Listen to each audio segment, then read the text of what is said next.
Good morning, this is the News Wire. I'm Leah Obaga. The Independent Policing Oversight Authority has arrested 3 civilians in connection with the death of blogger and teacher Albert Ojwang, who died under suspicious circumstances while in police custody. The suspects, Jin Aboao, Collins Karani and Brian Waniki, were detainees at Nairobi's Central Police Station at the time Ojwang was held there. Authorities allege the 3 were used by police officers to torture Ojwang, leading to his death. The trio, reportedly released shortly after the incident, were rearrested yesterday and are currently being held separately at Kilimani, Mudhangari and Kileleshwe police stations. They're expected to be arraigned in court today alongside OCS Samson Talam, who is being held at Langata police station. Their lawyer claims the suspects were initially detained on a miscellaneous application and held for 5 days before being released without formal charges.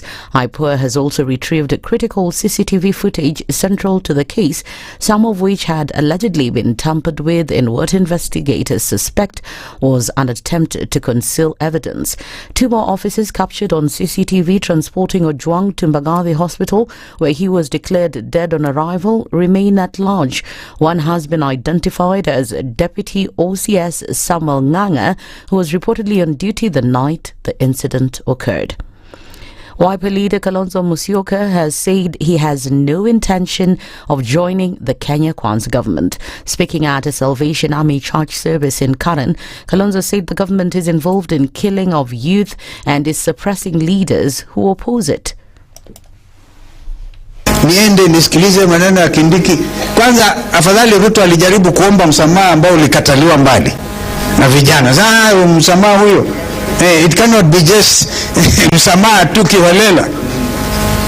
Wewe Kindiki kwanza ungeomba msamaha because you are the minister for the interior when Gen Zs were killed. Tuanze hapo, tuwe waangwana kuomba msamaha na kusema tena Ojwang ameuawa.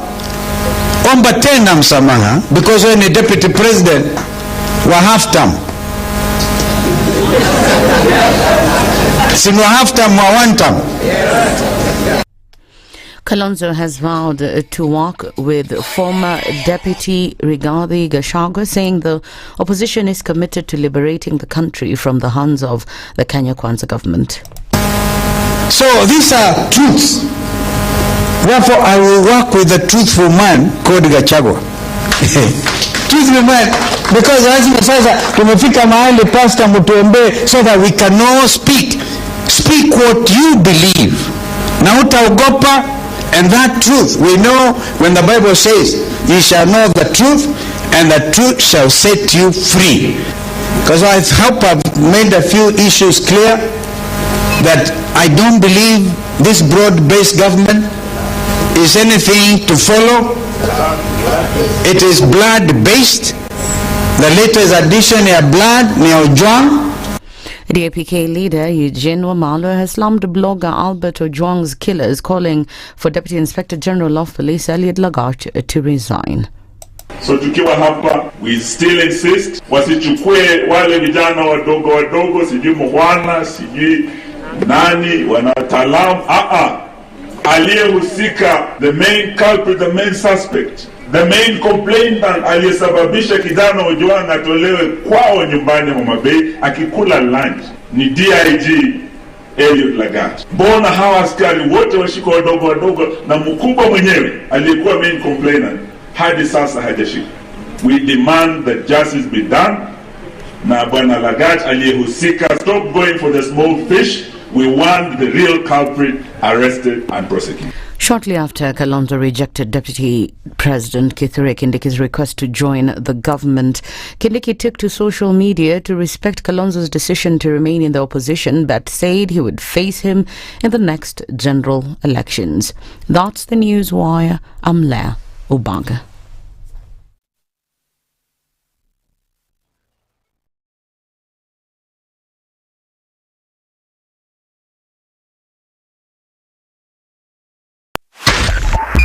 .5 Spice FM, Kisumu. The following takes place from 6 a.m. to 10 a.m. every weekday on SpiceFM.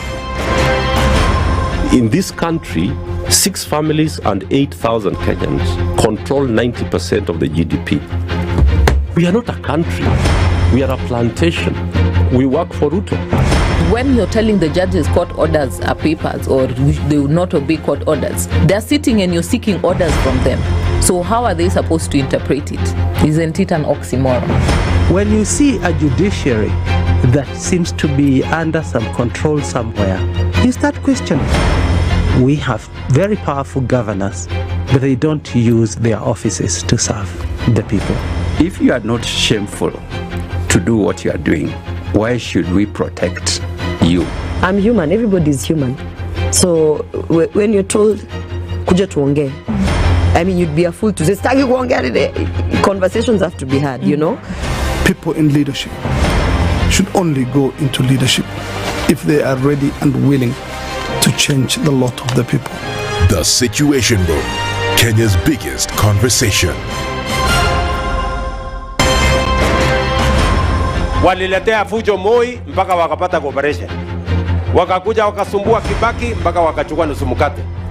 Wamekuja wakazungusha Uhuru hapo mpaka wakaenda na handshake, program yetu ikapotea, BBI ikaendelea, tukazama, tukaingia kwa madeni. Sasa mimi nimewaambia, hii serikali hii, mimi nawaambia hii serikali ni ya mahasla. Hakuna nusu mkate, hakuna handshake, hakuna hiyo borojo. Jana nimeona wale wazee tulishinda. Ati hiyo mzee akisema ati he'll not be coerced or intimidated to joining our government. Wewe mzee sikia. We have no business within our government. Hatuna haja na hatugojei wewe. We are not looking for you and we have no time. Stop saying that people can force you to come to this government. Forget about being forced or coerced. We are not interested because sisi tuko na kazi ya kufanya.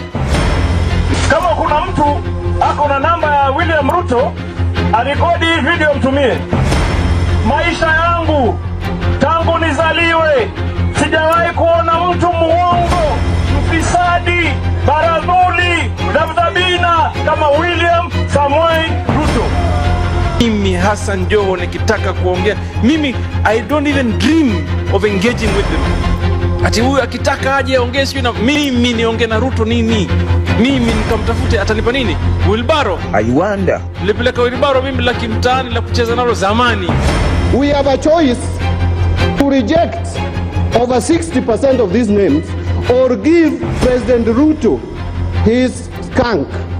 Apart from a few individuals who are not even more than 8, the rest are incompetent, unqualified, have integrity issues, are people who cannot deliver this country from where it is to the next level that we want the country to move in. A few moments later. Now forwarded the name of John Mbadi Ngongo to the Ministry of National Treasury and Economic Planning. The Honorable Hassan Ali Joho, Ministry of Mining, Blue Economy and Maritime Affairs. The Situation Room, Kenya's biggest conversation. If we just gloss over issues and hope that time heals, then we might find that in generations to come, we might be back at the same situation. And the whole thing is born of stolen elections. Spice. When it comes to the decisions you make, you must be independent. There's no way you can allow one institution to dictate to you how you're going to conduct your operations, how you're going to decide cases. It's a no. When you weaken the institution to the point where they cannot take action, then you realize that politicians have to come up and now start dealing with the issues. That conversation has to die. Our politicians do not like the hard stuff. We must insist on the path of doing things right, whether popular or unpopular. Money changes hands.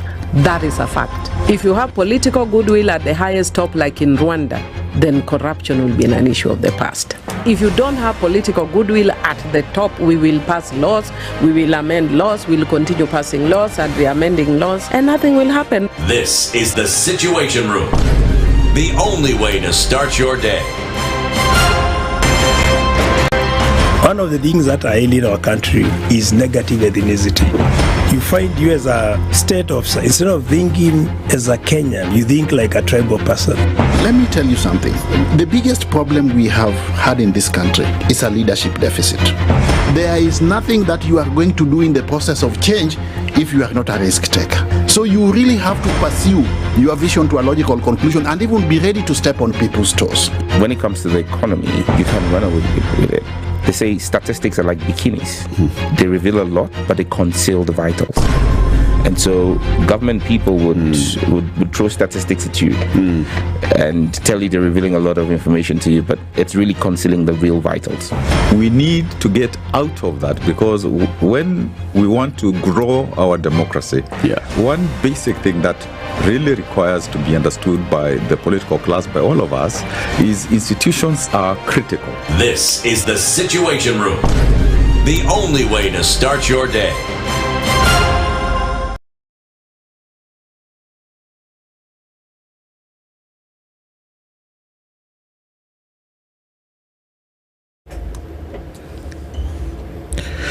Looking into Monday morning and a quick look at what's happening on the roads this morning. A little bit of traffic starting to build up here and there.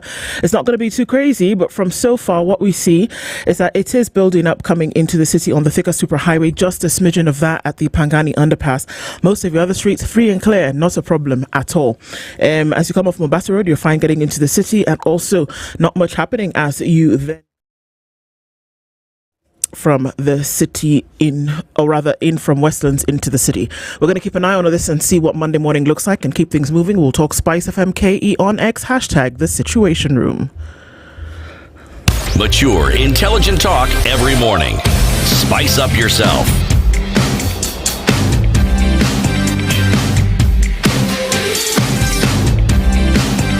Mornings done right. 94.4 Spice FM, Nairobi. Good morning, and how are you? The thing has refused. Okay, 12 minutes after 6 o'clock, and a very, very, very good morning to you. DO and DA are here with NO. DND. Good morning. Good morning. You good? Mimi. How was your weekend? I am actually trying to remember how my weekend was. That's very concerning. Isn't it, though? Yes, it is. It could actually be that I was a hermit all weekend. Were you? Well, I was on Saturday. You said it could be. It could be. So it could be not. True. Which one is which? But it was. Tutakuchunguza. Wewe. Lakini niko. Uko. Yep. Ukwaje? Mimi niko salama. Hata mimi niko fiti. Uko well? Ni well, nashukuru. Yeah. Yesterday the church said we took a moment of silence. See, at least now you know part of what I did. That was the ending. You know, when you start a story by yesterday in church, there were confessions made. I plead my case. Forgive me. Father, please. The church has taken a stand, and there's going to be an interdenominational service next Sunday at 3 across all churches. Will be held at the All Saints Cathedral, whereby the church is going to come out and pray for Kenya. And I think everybody took a moment of silence at some point to then just recognize what's been going on in the country so far, and they're saying we're not in a good place. It's interesting because it's coming at the same time where the calls to the church have been, hey, where is the church in all of this? And why are we not hearing its voice? So I don't know if it's an answer to that call or that there was a plan to do it all the whole time, but that's what we see. That's at least I remember that from the weekend. Then it's the way you're looking at me, I don't understand. No, I'm waiting for the story. Yeah. How was the story now? I'm telling you that the church did this thing. Now learn the story. I'm telling you that the church has said that, it's gonna... Okay, let's what happened Saturday? Yeah, we back up a bit. Actually, Friday. What happened after... Yeah, Friday. Friday. What happened after Friday? I went home. Okay. Saturday. I stayed home. Okay. Sunday morning, how did you wake up? Very well, thanks. Okay. No headaches. Everything was good. Yeah. No instant colds and flu. You should know by now that I can be the most cryptic person ever. And you will try and... No, I've decoded. I've just decoded. Yeah. Jana tulienda kanisa. Yeah. Yeah, tukaomba Mungu. But you know, speaking of what you've just said, it's a moment of silence. Yeah. I wanted to ask, a moment of silence over what exactly? I mean, you look at where we are in this country, and if you're to have actually a prayer request list, like of things, you're like, where do we even start? So, God has a lot of work. Where? Yeah. I think if we start to align things going on right now, if we to have moments of silence, I think that would take like 3 weeks. I think we need weeks of silence. Yeah. My Lord in heaven. It's been a crazy couple of days. It's just been 1 week, hasn't it? That we started off last week on Monday and we were just doing the rumblings of, okay, what's going on? Where have we come from? And then it's just been 7 days and it looks like it's been 700 just because of how things have been going. Well, it's another day of conversations in the Situation Room, and coming into a new week, Ndu, Dennis and Dennis with you today, and we're going to go through some of the conversations that we will have. I'm going to say it right. The senator for the Republic of Kenya from the county of Busia is one Senator Okum Tata. He told us how to say his title properly. He's going to join us at 7 o'clock, and we're going to keep one conversation front and center. One of the things that I think we suffer from often is that lethargy kicks in, and we tend to forget the importance of something.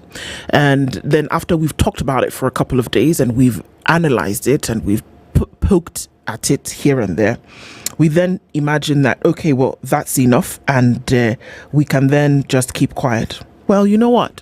We can't. And that, unfortunately, Albert Ojwang's death is murder most foul, but at the same time, it is representative of the things that you cannot allow to continue to happen. If you're a living, breathing, blood-thumping human being within the boundaries of Kenya, you can't keep your mouth quiet. You can't keep shut about certain things that you see, whether we label them injustice, whether we label them, whatever we label them. That if you keep quiet, that you're almost just as culpable around these things. Premeditated murder. Who ordered the execution of Albert Ojwang? That's a question we're asking at 7 o'clock, and we continue with that today with the good senator. The burdens of, let me just go to 8 o'clock. Friday, we saw airstrikes and we saw retaliations thereafter. And this is between two nations, Israel and Iran. Iran and Israel have been long time, unfortunately, adversaries. And we now see that adversarial position coming front and center in what would be deemed as one of the quickest conflicts that rose off of Friday. We're going to look into the history of this conflict. And unfortunately, what we are seeing today is that even as late as this morning, there was yet another strike that took place. The question is, where are we going from here? Professor Peter Kagwanja is the CEO of the Africa Policy Institute. He joins us at 8 o'clock for that conversation. He'll also be joined remotely by the ambassador of Israel to Kenya, and he joins us on the call at 8. We're going to round things off at 9 o'clock with Professor Atia Warris, who is a UN independent expert on foreign debt and international financial obligations. We're going to be looking at the mystery of the debt of nations, and she joins us for that conversation at 9. It's crazy because I was just looking for one word for each conversation that we're going to have. 7 o'clock, we talk murder. 8 o'clock, we talk conflict. And then 9 o'clock, we talk debt. My goodness. But this is where we are, isn't it? And we can't run away from those conversations. Hiya. See, tutusalimia watu. Kabisa. And our live streams are up, guys, just in case you're wondering, YouTube, Facebook, and on X. And good morning to our audience as well, joining us on KTN. We're going to another country this week. Yes. You'll tell us where that is? Yeah. All right. Still in the East Africa region. The home that is known as the Land of 1,000 Hills. Yes. It is small but scenic. Home to mountain gorillas. And it's considered one of the cleanest countries in the world. In the world. Yeah. You know that country? I do. I've been there a couple of times. You've been there? Yeah, has very whole people. Yeah, and home to the NBA court in Africa as well. Talking about Rwanda. Yep.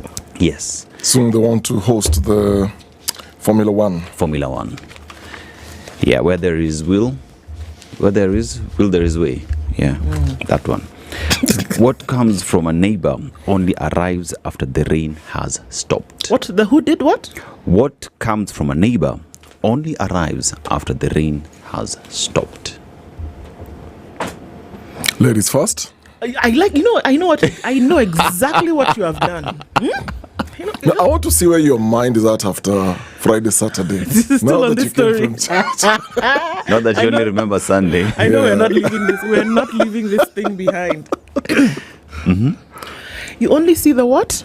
What comes from a neighbor only arrives after the rain has stopped.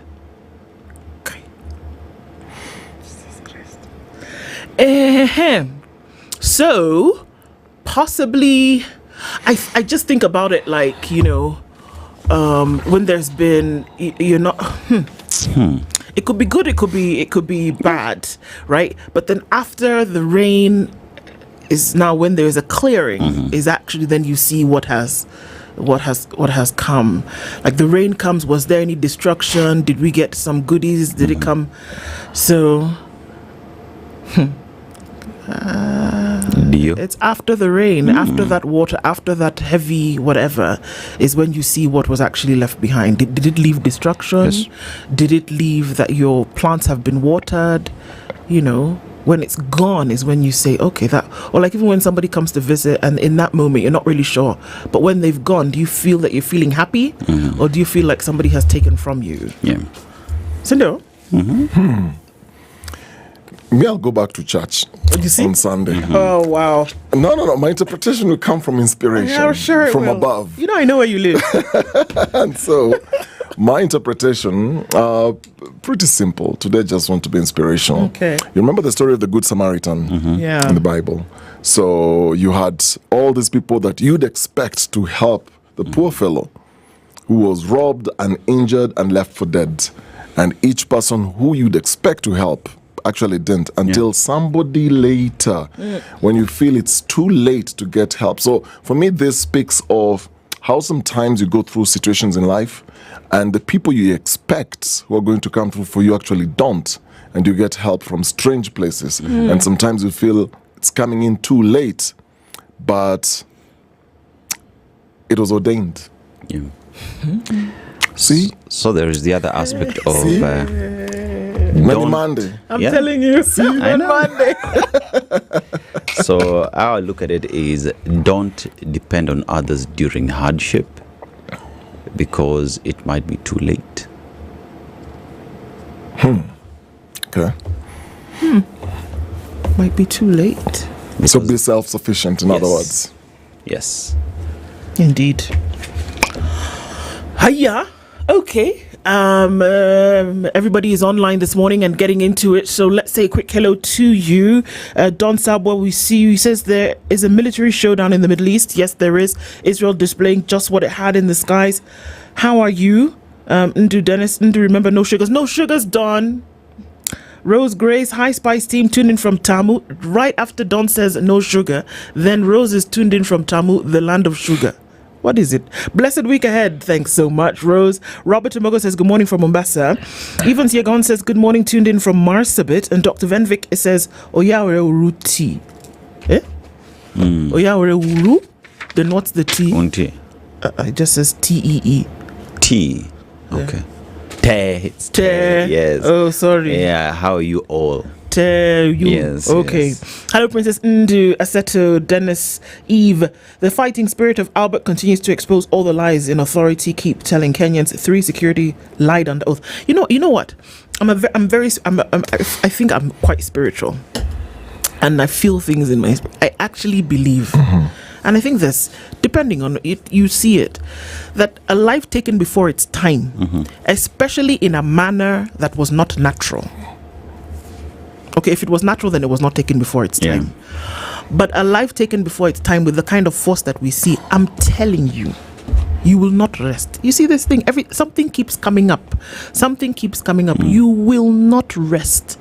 And the people who took his life, it will come to light. Things done under the cover of darkness always come to light.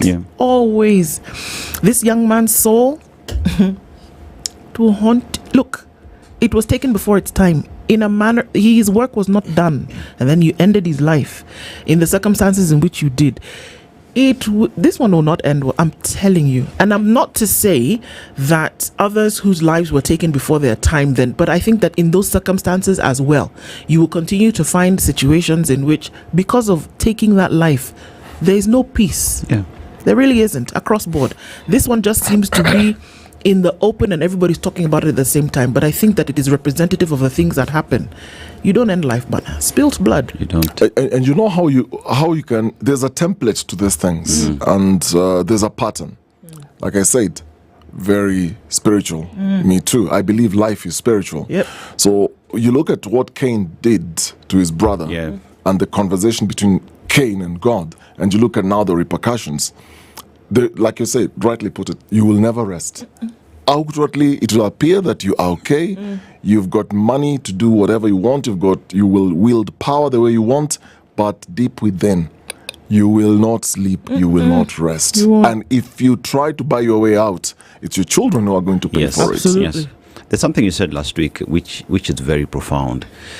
They might have silenced him, but his body continues to speak. And it's still speaking today. I think they never thought about it. It's still speaking. In fact, he's telling people where to find the information. He's telling you where to go. Where? Mom, Eugene Odhiambo says, good morning, SpiceFM family. Another week ahead, a new day for us. Wishing everyone a peaceful day ahead. Good morning. Listening in from Kikuyu. My prince, good morning. You heard, eh? I will not hand over. you guys, you don't have to look for stuff. If somebody gave you a job to be a film director, producer for the nation and said, I just keep churning out, you don't have to look hard. You don't even have to have a fixer.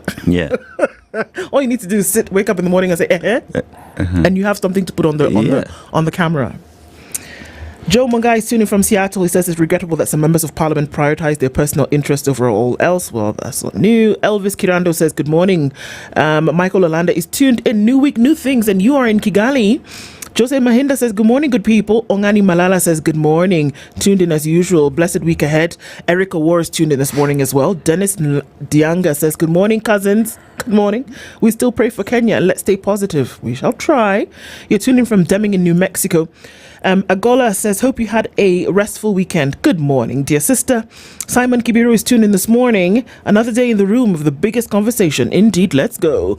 Zach Okoh is tuned in from the Thousand Lake State. Our government is in spin mode, he said. The Odrang story is metamorphosizing every day. It is. Anne Gore says, Chamgay, my beautiful people. She's tuning in from Nairobi. Cole Kipkano says, good morning. Good morning, roommates. You have quite the nice voice. Sing Chiquitita to make our week. Where? I love that song. Let's see if I can find the words in my head. It's an ABBA song.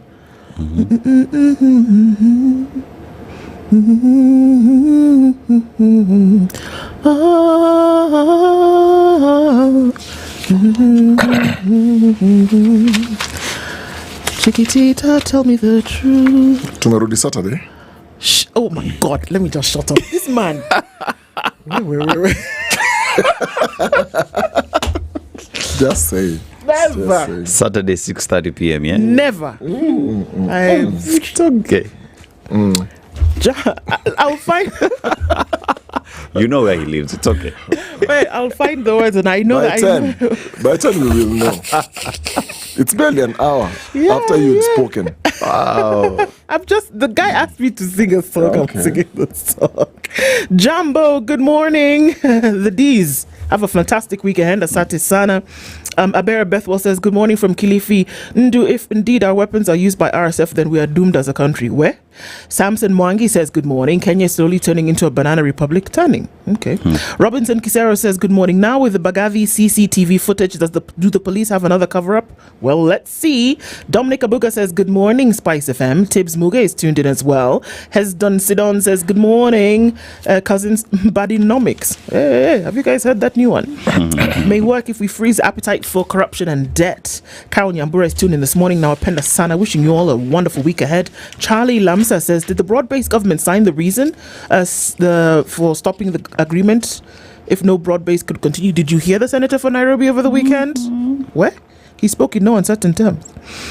General Isa Mavenge says, good morning. Brangi Juma is tuned in this morning and says, how are you this blessed Monday? Okay, is it possible that we have a factory reset on Kenyan politics altogether? Well, Courier Paul says, great work you're doing. Good morning. I have a question, by the way. What happened to Albert is sad. But what really happens when a junior officer decides not to follow their boss's instruction? I wonder, also, will you die? Will they censure you? Will they send you to work in the middle of nowhere? What would happen if you say, you know what, you've given the order, but I see that personally this is wrong, I won't do it? Will they kill you? We're already saying it with Samido. Yeah. The guy has decided, I don't want your job again. Stay with it. Is that not the worst that could happen? Yeah. You see, for Samido, it's because he has options. Exactly, he's got options. But you talk to many police officers when they receive orders from their bosses. It's almost like you have zero options. It's a disciplined force, remember. So you've gone through training and you've learned how to say yes, sir. Yes, you have to do it. So it follows you into your workplace, and it's just the work environment. Jeez Louise. David Mpile says, good morning, watching from Denver in Colorado, Asante Sana. Good morning, my good people, says Brian Mutego. Peter Kamau says, justice is always preserved for the people who can afford it. Wow, ouch. Michael Olanda, we see you. Now our greetings must be Mwaramutse, as you're in Rwanda now. Mwaramutse every morning this week for sure. Tibbs Mugoy said, life is convenience. Okay, Rogers Lai is tuned in from Mombasani. Isaac Gilumba says, good morning, tuned in from Mombasa. Happy week all from Kilifi. Good morning to you, Atieno. Robinson Kiseru, good morning to you. You said that the proverb could mean that you get assisted when you have a positive mind or when you accept your situation in the first place. Perhaps. Patrick Ondeki tuning from Dubai. Martin Otieno tuned in this morning. Situation sitaumia sitanyeshewa nikikusaidia. Listening from Herben in Connecticut. Okay. Martin Otieno says, good morning from Washington. Ndu looks good in Imigongo. What is that? Imigongo. What's Imigongo? Mtu fulani should tell us. I have no idea. Repeat that again. You look good in? Imigongo. Imigongo. Lydiah, what is Imigongo? Oh, doesn't know. Oh, was that the place? I have no idea. I don't even know. I don't even know why I'm directing any questions for any kind of clarification to you, Dennis Okari. I shall look straight and left. Paris says, jeez. Well, Engineer Karaoke says, good morning. Wish you all the best of the week. Jakawara says, good morning as well. Edwin Ngare says, good morning. Kim Trix is here. Twali Brian, good morning to you. I'm going to get through everybody real quick. Caroline Kithinji, good morning. OMD says, good morning as well. Dennis, we see you. Chwali says good morning as well, and Dominic Rotich. Richard Mwebi, good morning, everybody. Karibuni sana. Always good to have you in the room as we get into these conversations, and we do them together, definitely. All right, we're going to look into the headlines, and let's take a few minutes to do that. On the front page of Kenya's bold newspaper, The Standard. Shameless top cops. That's the headline. What? Just in case you were wondering if The Standard is Kenya's bold newspaper, it is. Ongoing investigations into what is increasingly appearing to be the deliberate killing of teacher and influencer Albert Ojwang were exposing lies by Inspector General of Police Douglas Kanja, DCI boss Mohammed Amin, and police spokesman Mushiri Nyaga. This comes even as Kenyans pile pressure on DIG Eliud Lagat to resign. We're going to look into the details of that from 7. Gen Z revolt 1 year later, church returning to its familiar territory. Gen Z revolts June 2024 remains a defining moment for the church in Kenya after Gen Z protesters threatened to occupy pulpits to correct the bad habit of hobnobbing with the political class at the expense of their flock. But many church leaders have slowly slipped back into their old ways. All right, some more stories making headlines in the Standard today. There's a couple of pages of budget. Security budget balloons while justice starves and protesters bleed. Hidden knife of the finance bill that stabs firms. An energy ministry unveils plans to build nuclear power plants in Siaya County. Are you surprised? There are plans to have that plant in Kilifi, no? What happened? Siaya Energy Ministry.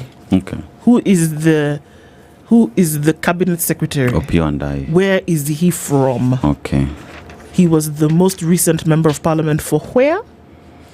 Okay. Are you going with me here? I am following you. Thanks, please.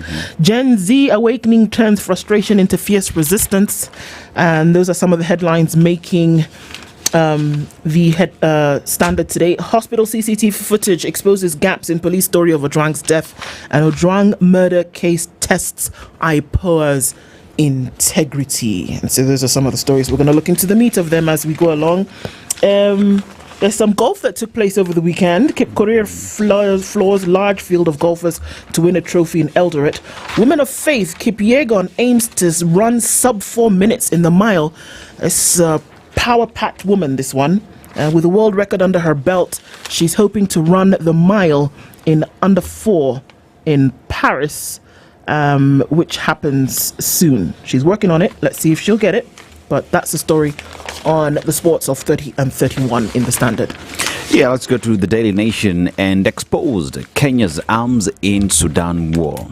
A 6-month Nation investigation exposes Kenyan branded ammunition in Sudan, pointing to Kenya's involvement in the war by possibly arming the paramilitary rapid support forces. Now, this turns the spotlight once again on President Ruto's dalliance with RSF leader Mohamed Hamdan Dagalo, alias Hemeti, close ties and have upset the Khartoum junta. Now, all that with the case numbers on the product, that's the cartridge numbers on the casings, and Ojwang family turns to Lagat as the world marked Father's Day yesterday. Mr. Meshach Ojwang was preparing to bury his only child, Albert, who was murdered in police custody. It is a story that we continue to follow up on. And Ruto turns to same old tactics against opposition. That is in page 7. And Kenyans in Israel speak about terror of war with Iran. As well as drug kingpin Sultan jailed in the US as Akasha ties exposed. We have many other stories, including system glitches, slow pace of grade 9 pathway selection. That is what matters to do with education. As the students started selecting their pathways, the system went down and crashed. Of course they did. Yeah. D.O. Okay, the Business Daily.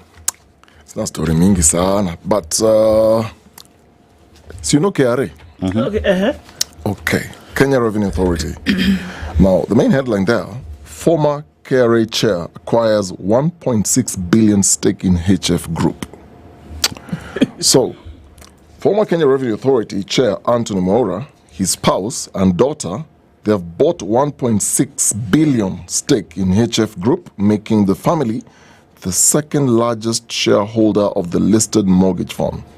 So Mr. Mwaura, through Todi Civil Engineering, purchased 81.6 million shares, which is 4.33% of the bank currently worth 548.3 million. His wife, Rose Njeri, through Effort Merchants, received 4.21% stake, and the daughter, Susan Wanjiru, owns 4.18% stake and a Janton investment worth 528 milli. So this brings the family's combined ownership to a 12.72% stake worth 1.6 billion. 1.6 billion.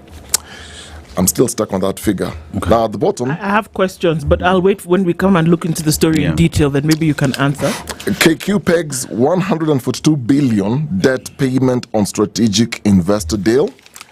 And then the inside pages, there's a story here. Kenya's trade deficit narrows to 4-year low. Interest on Eurobond set to hit 85.14 billion in new financial year. Okay, I'm going big with these figures because it's business. Yeah. But check this out. There's another story here, page 4, the BD. Kenya's budget cut. Donor freeze threaten HIV, TB, and malaria war. So Kenya's fight against HIV/AIDS, tuberculosis, and malaria faces a double blow that threatens to undo decades of progress. A sharp domestic budget cut to global fund-supported programs and increased uncertainty in international donor support.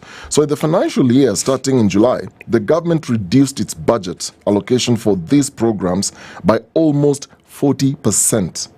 From 28.7 billion in the financial year ending June 30th, 2025 to 17.3. So from 28B to 17B for the new fiscal year. So this drastic reduction comes at a time when Kenya is struggling with one of the highest disease burdens in sub-Saharan Africa, while also facing mounting pressure to finance its health systems amid global donor fatigue. So we know what Trump did, away from the headlines now, and now we're cutting the budget by 40%. Yeah. This story, it's for another day. Okay, it's for another moment.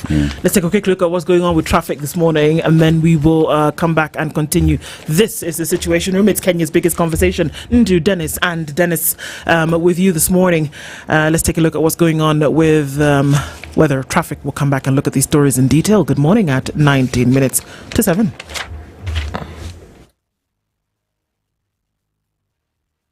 This is the Situation Room, the only way to start your day. The weather with SpiceFM.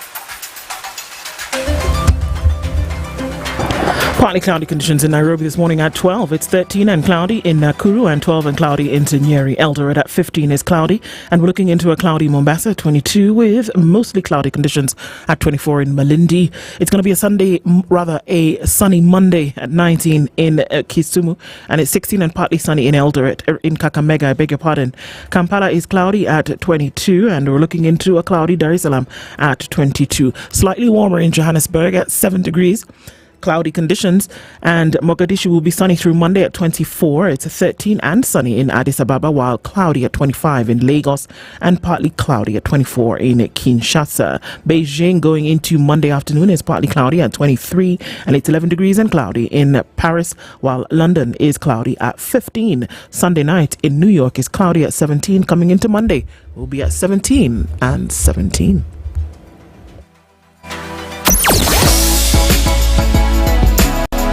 Spice and everything nice. Spice FM. Spice up your life.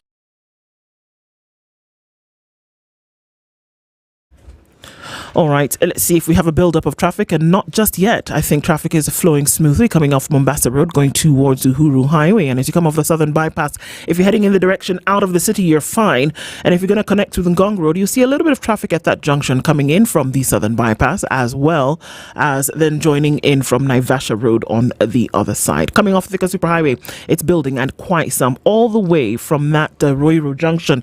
Very heavy traffic as you head down through towards Githurai, out towards Kasarani, and then on to Survey.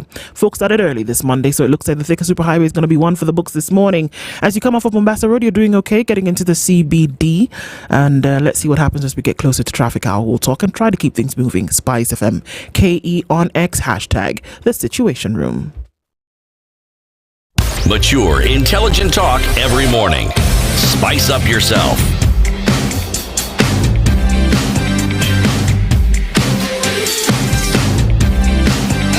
Mornings done right. 17 minutes to 7 o'clock. So Imigongo, by the way, is the traditional Rwandese pattern. I did not know, by the way, when you were doing the proverbs that was going to be, but it actually looks something like this. The black and white crisscross patterns. Yeah. It's the traditional cloth, kind of like it's like the Kente of Ghana, the Imigongo of Rwanda. Okay. So now you know. Okay. Now you know. Also, it's confirmed it's not the name of a place. Well, if you push me hard enough, I will just tell you. It's clarification, which is good. Oh, it's clarification, which is necessary. All right, then. It's good. I know, and it's interesting that you use that word because clarification is most necessary coming from security forces and those ones who lead them. Because coming from the stories that we are seeing on the Standard this morning, let's look at this one, which is necessary to do. The headline is Shameless Top Cops, and we're asking the question, the DCI boss was before the Senate last week on Wednesday. He was preceded by the NPS boss, the Director, Inspector General of Police, Douglas Kanja. They were categorical about timestamps. In fact, to the minute, 9:35, 1:35, 3:32, 9:24. We heard all those timestamps, but unfortunately, one of the things that was not taken into consideration was that at Mbagathi Hospital, where everybody said that very few things happened and where somebody was taken at 1:35 in the morning, which happens to be, by the way, the same time that the DCI boss said that what happened? That there was commotion coming from Albert Ojwang's cell. So, the thing that was not taken into consideration, that perhaps, that there was a camera at Mbagathi Hospital and it had timestamps and it showed when people were there and it showed the activity of police and what could or could not have happened. Well, it's clear that from the videos that we saw at Mbagathi Hospital, it is not possible for the events that were then testified by the DCI boss and the Director General, Inspector General of Police, Douglas Kanja, could not have happened. Abi? Okay. Hospital CCTV footage exposes gaps in police story of Ojwang's death. The question also, was DCI boss giving a personal testimony or was he reporting on information that he had been given? All right. Fresh twist in the mysterious death of 31-year-old Albert Ojwang is piling pressure on the National Police Service, with emerging details now pointing to a possible police cover-up.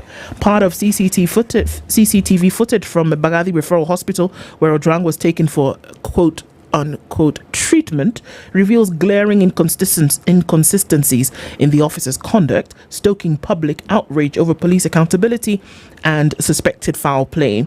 Despite initial police claims that Ojwang had hit his head against a wall inside the Central Police Station cell and was rushed to Mbagathi Referral Hospital for emergency treatment, CCTV footage points to a possible orchestrated effort to hide the truth.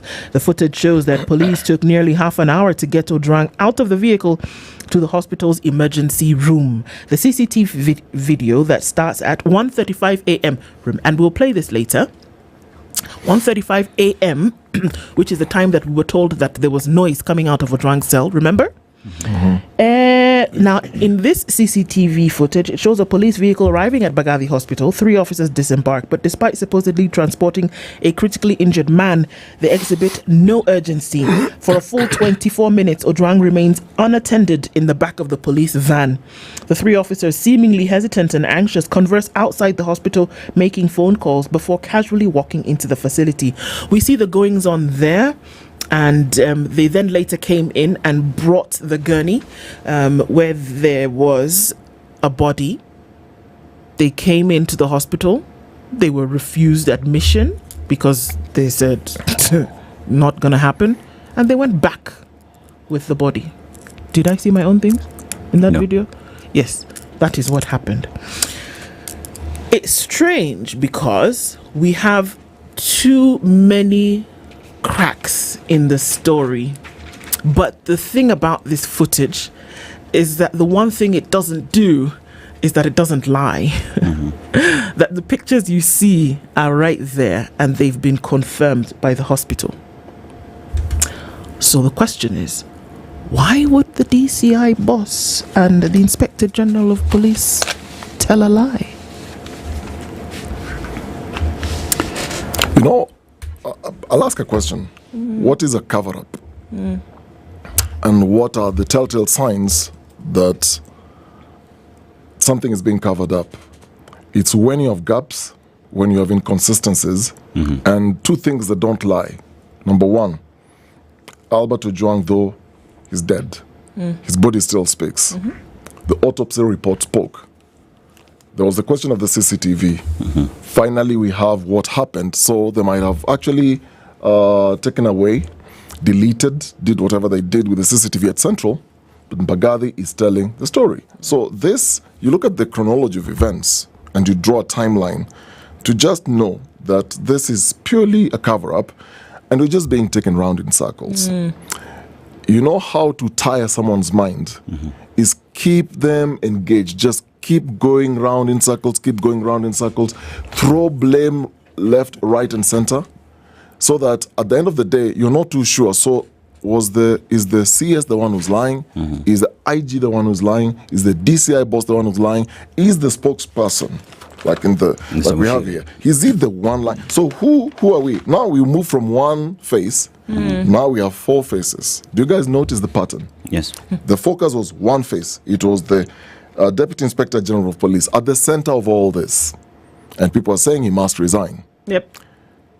Now, you have four faces. So there's the Inspector General, and then you have the DCI boss, and then you've got the police service spokesperson.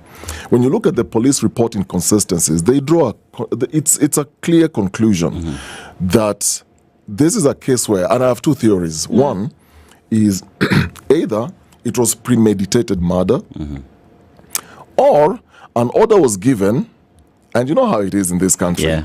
Fundisha huyo kijana adabu. Then some overzealous officers decided, let's actually go a step further to impress the boss. Or in the midst of them doing what they were doing, they didn't realize they were actually killing this young man. And so when it happens, you have no time to stitch together a story. Yes. Because that's clearly what happens. And when you're not able to stitch together a story consistently, and sit back and think, okay, so what are we going to say? So we took this person from this place, point A, at this time, to point Z. So when you don't have enough time, and the thing is, when this story came out, and a lot of people are saying, if it were not for this story coming out on X, because there's so many people we've lost in this country in police custody. It would have been another one. It would have been just another one of those stories. But it so happened that in the nick of time, people are already blowing into the story, what's going on. So they didn't have enough time to calibrate and figure out how we're going to stitch these lies. And it's so clear from the CCTV footage at Mbagathi. It tells you. You look at the manner in which they were handling Albert, the phone calls, how they were walking around.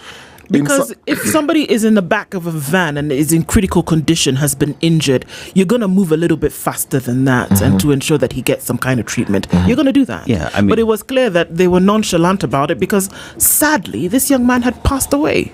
I mean, if it's such an emergency, we know police vehicles have sirens and strobe lights and whatnot. That's how you move as a police officer. And if Atoli was in such a critical manner, would have seen movement that is different, because immediately nurses would have known there's a police vehicle that is coming out. Someone would be there. But even that notwithstanding, remember when Albert Ojwang allegedly was taken to Central and the OCS denied to accept him in the station, and then again on Saturday the OCS said, hell no, release the CCTV footage which will clearly state where I was. Now the OCS is also speaking on that. And then again, there's someone who was telling me over the weekend that if we all want to know how this thing went, let us follow the footprint of all the cell phones of the officers who picked Ojwang and also where those signals ended up in. We will be able to tell a story. You know, it doesn't, you don't need to be a genius to put these things together. No. So just take a blank page. Look at this story. Then on one part, what you do is just look at the actual evidence as presented so far. Evidence. Then in the middle, you just look at what are the police reports or claims. Then have a conclusion at the end. Look at the inconsistencies. It clearly tells you what's going on. So number one, Ojwang, by the evidence we have so far, arrived at Mbagathi at 1:35 a.m. June 8th, correct? Yeah. Police reports said Ojwang was booked at Central Police at 3:20 a.m. on June 8th. Look at that inconsistency. So he was already at the hospital 2 hours earlier than the booking time. Yes. It's very simple. Then Bagadi medical team declared Ojwang dead on arrival. Police are saying they took him for emergency treatment. So the CCTV is showing us clearly that police officers waited 24 minutes in the car before wheeling him in. Signs of it's a coordinated cover-up. There were phone calls going on and all that. You look at the hospital staff saying that Ojwang was cold, had no pulse, and showed multiple injuries. Police and the DCI initially implied Ojwang was alive at the time of transfer. And the hospital records are showing, no, by the time we were receiving this young man, his body was already cold. So the conflicting medical and police accounts, there are signs that he may have been dead before arriving at the hospital. You don't even need to go any further than that. Actually, you don't. Even if you were to ask yourself, how long does it take for body temperature to actually drop after death? And I actually went and I did my little thing yesterday, and I was like, okay, hold on a minute. They said that if you are in contact with a dead body that is still warm, note, if you're in contact with a dead body that is still warm, it's been dead for about 2 hours. It's still warm. 2 hours. It's been dead for about 2 hours. Now, if you're in contact with a body that is cold, ask yourself how long it's been dead. Like you're saying, it doesn't take a genius to figure out what's going on here. And if anything, I talked to a friend of ours who is actually in this field of forensics, and they said, you know what? A body, number one, when you're looking for the clues, even you will find them. It'll speak. It'll tell you exactly what's going on. It'll speak. It'll come together. All the pieces will come together, unless there's somebody who is deliberately trying to make sure that they don't. But it'll come out.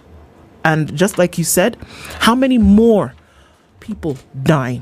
The two gentlemen who were executed in the manner in which they were in Tot last week, and their family members had to find them and now try to ask questions. What did they do that they had to die in that manner? How many more people have disappeared? People cannot find their loved ones.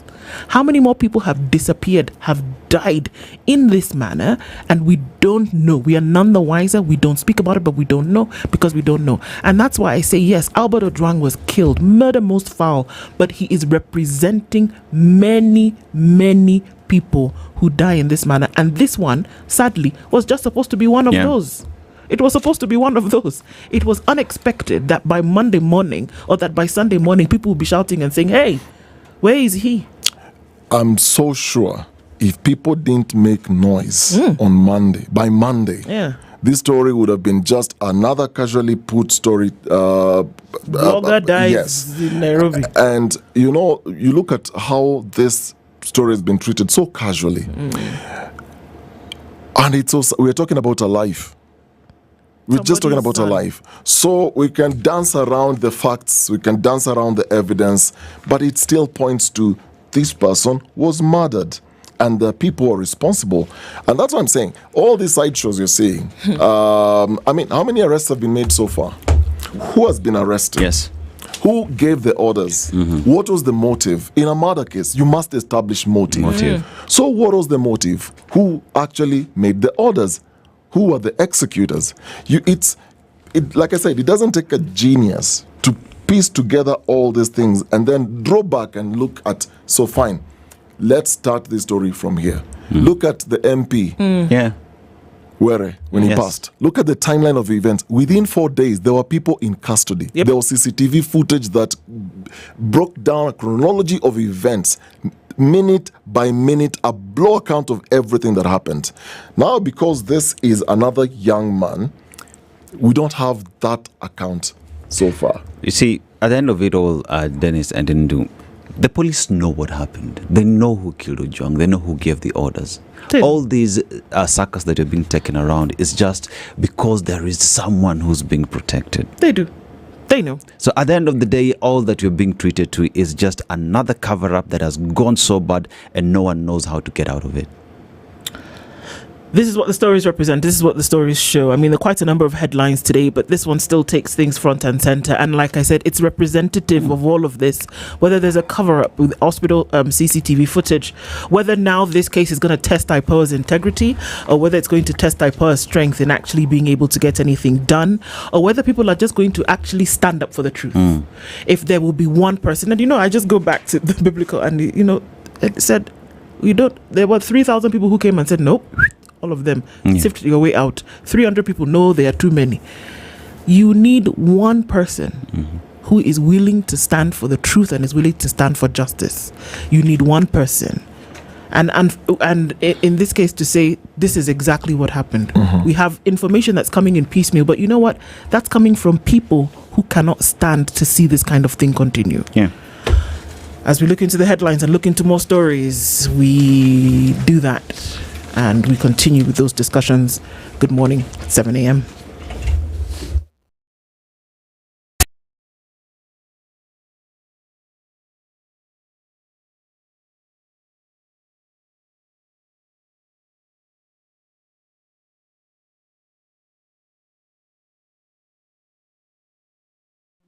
This is the News Wire. I'm Leah Obaga. President William Ruto has vowed not to hand over power to the opposition, claiming they have no development plan for the country other than promoting tribalism. Speaking in Lugari, Kakamega County, Ruto questioned the opposition's intentions, saying they have no clear agenda for Kenyans and are therefore incapable of bringing about a change in the nation. Musipoteze na we cannot hand over to people hawana mpango. Ati mpango yao Ruto must go. Sasa Ruto must go itakusaidia na nini? Hujui vile vijana wetu watapata kazi, hujui vile kilimo itaendelea, hujui vile watoto watasoma, huna mpango ya ajira ya vijana. You have no plan to do anything. Alafu unataka tu kutupigisha story. Ni mtakubali hii story yao watu ambao hawana mpango yoyote. Ati kazi yao kubwa ni ukabila. Shares, sijui ya nani, sijui chuki, sijui kisirani. Hata mkiwaangalia wakiongea, wanaongea na kisirani mingi sana.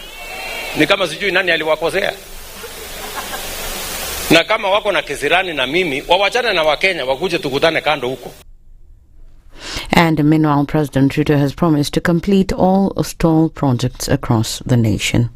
Maendeleo ya taifa letu la Kenya, kwa sababu ndio kiini, ndio sababu ya kuwa na serikali. Kazi ya serikali ni kupanga vile maisha ya wananchi itabadilika, miradi ya maendeleo itapatikana, na Kenya itapiga hatua ya kwenda mbele. Tuondoe umaskini, tuondoe njaa, tuondoe ujinga, tujenge taifa ambayo inatufaa sisi zote. Pressure is mounting on Deputy Inspector General of Police Eliud Lagat to step down from office to allow an investigation into the death of blogger and teacher Albert Ojwang. The Higa Senator Okoh Tata has said that Lagat must resign, considering that he was the complainant in the case filed against Ojwang and that the killing occurred at the hands of officers reporting to him. That branch of the National Police Service is directly under the command of Lagat. It's the one which committed the crime. Lagat was the complainant. He has command responsibility. For anything else, he should vacate office like yesterday and go. If not, the commander-in-chief should fire him. Another President William Ruto should send him packing so that the Kenya Police Service can be free to tell us exactly who is culpable and we get to the bottom of the issue. According to Tata, those suspended and arrested following the incident are low-level officers who are innocent and are being used to hide high-ranking criminals. He's also insisting that the message published by the late Ojwang about Lagat's corruption, which led to his arrest, should be made public. How possible is it that this text can just disappear like that over the net? I've not seen one, but maybe I'm not looking hard enough. Maybe you people have seen it. I've not seen the text that the young man posted or is alleged to have posted. And we would like to know the contents of that text and what is being done about those contents. We would also like a proper inquest into the police accounts. We would like Mr. Lagat to be subjected to a lifestyle audit to establish whether or not he is a beneficiary of proceeds of crime. So much as we condemn the death of our brother, we must not forget what he died for. He died exposing corruption. Kipipiri MP Wanjiku Mohia also reiterated Tata's sentiments, urging Lagarde to do what is right. Leo hii tumeona huyo mzazi mwenye analia kutoka kule Homa Bay, mtoto wake alichukuliwa kwa mikono ya wazazi akaletwa Nairobi. Jana tumeona picha katika televisheni zetu vile kijana alipelekwa hospitali kama ameaga, na tunataka haki itendeke. Na kama kweli Kasogo ni mcha Mungu, leo hii Eliud Langat angekuwa step down ama angekuwa amewachisha kazi. And finally, the Cabinet Secretary for Foreign Affairs and Diaspora, that is Musalia Mudavadi, has arrived in Finland to represent President William Ruto at the prestigious Cool Toronto talk scheduled for today and tomorrow. The two-day event will focus on the geopolitical situation and international relations with a view of cross-examining the evolving global security and foreign policy trends. The Cool Toronto talks will bring together an estimated 140 invited experts and professionals from various sectors of society, including national and international policymakers, academicians, public administrators, captains of trade and industry, civil society actors and members of the media. That's the Newswire. I'm Leah Ubaga.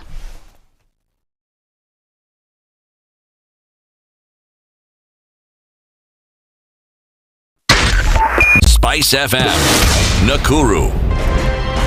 Good morning, and I love your show. Thank you. Having come from a Kikuyu radio background, I migrated to Spice because of the content. I was born in a slum, but somehow I got a break in life. So sometimes when you see the sweating coming out because of the passion and whatever it is, behind the noise, there are people, and we share the same umbilical cord. It shouldn't be like that. I am so disappointed. We used to tell Honorable Raila Amolo Odinga that he's doing politics of conmanship, and even President Uhuru Kenyatta, serikali hii ndio iko na conmanship ya hali ya juu. You cannot promise people that you reduce tax, then you double. In politics, there is the issue of trust. For you to turn around and then stab the same people who gave you that trust, there is no other level of dishonesty. Imabo, utaona dunia tu. The Situation Room, Kenya's biggest conversation.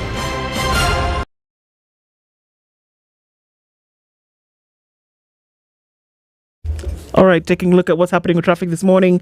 As we're getting an inching closer into traffic hour, there is some traffic that has formed significantly on the Thika Superhighway that's coming in from the Roy Road Junction, and it's very heavy as you find your way through, then past the Allsops Junction and then out towards Survey. Heavy traffic there. Kiambu Road is also starting to build up, and we're also seeing traffic that's starting to form coming off of Limuru Road, coming in all the way from Ruaka and then past the Village Market out towards Muthaiga. As you come off of Waiaki Way, traffic is starting to build as you head towards Westlands at what was once the roundabout. Ngong Road today is unexpectedly busy at this hour. In and outbound traffic is already starting to get towards Red.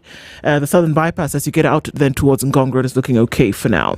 As you come off of the Eastern Bypass going towards North Airport Road, very busy, touching with Outer Ring this morning. So that's busy, guys, and it looks like it's going to be a busy Monday. Let's keep our wits about and keep things moving. We'll talk on Spice FM, KE on X, #The Situation Room.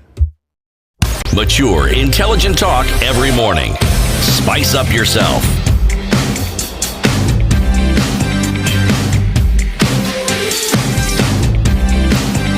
Mornings done right.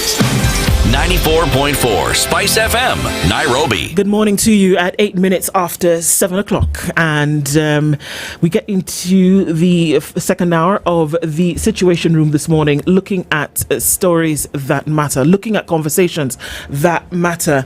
And we'll get into one in just a short while after I ask you the question about whether you're passionate about creating a better future for Kenya. So is the I&M Foundation. It's the social investment arm of the I&M Bank Kenya. And for the past 5 years, the I&M Foundation has been making a real difference, investing a significant 2% of the bank's annual profit, the highest commitment in the Kenyan banking sector, into impactful programs. So their focus is on environmental conservation. And this is where we highlight their leadership. It also focuses on areas like education and skills development, economic empowerment, and enabling giving. The I&M Foundation is dedicated to protecting our precious natural heritage through strategic partnerships and community-driven initiatives, ensuring a sustainable future for all. They believe in impact, and are achieving it through focused action. So as we renew our pact to keep impacting, learn more about the I&M Foundation's vital work and how you can potentially collaborate by visiting imbankgroup.com/foundation to learn more. Powered by I&M Bank. And in this tough, very tough economic times, do you feel like anyone is listening? I&M Bank is, when you voiced concerns over bank to M-Pesa charges, they heard you and waived them. When you struggled with short-term loans, they heard you and introduced a flexible 90-day option right on your phone. They're listening and they're responding because your financial well-being is their priority. Experience a bank that's on your side. Open your individual or solo biz account today via the I&M Bank OTG app. There you go. And good stuff, isn't it? We're going to be looking into questions this hour, and the Senator in the Republic of Kenya for the county of Busia is Okoh Tata. He'll join us in a few minutes as we look into some of these very, very pertinent issues. The murder of Albert Ojwang is still front and center of the discussions that we're having around the country today. It's a representative of very many things happening. It's representative of what justice means. It's representative of what then is the role of the police service that is essentially there to protect its people than actually achieving. And when we deal with issues like extrajudicial killings, when we deal with enforced disappearances, how many have we actually seen? How many have we not seen?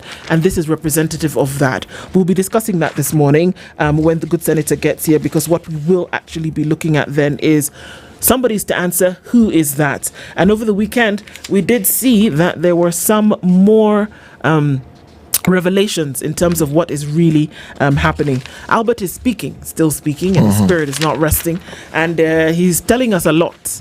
The question is, how willing are we then going to be to actually then pick up on it? Because now, you know what, guys? It's not just a police affair.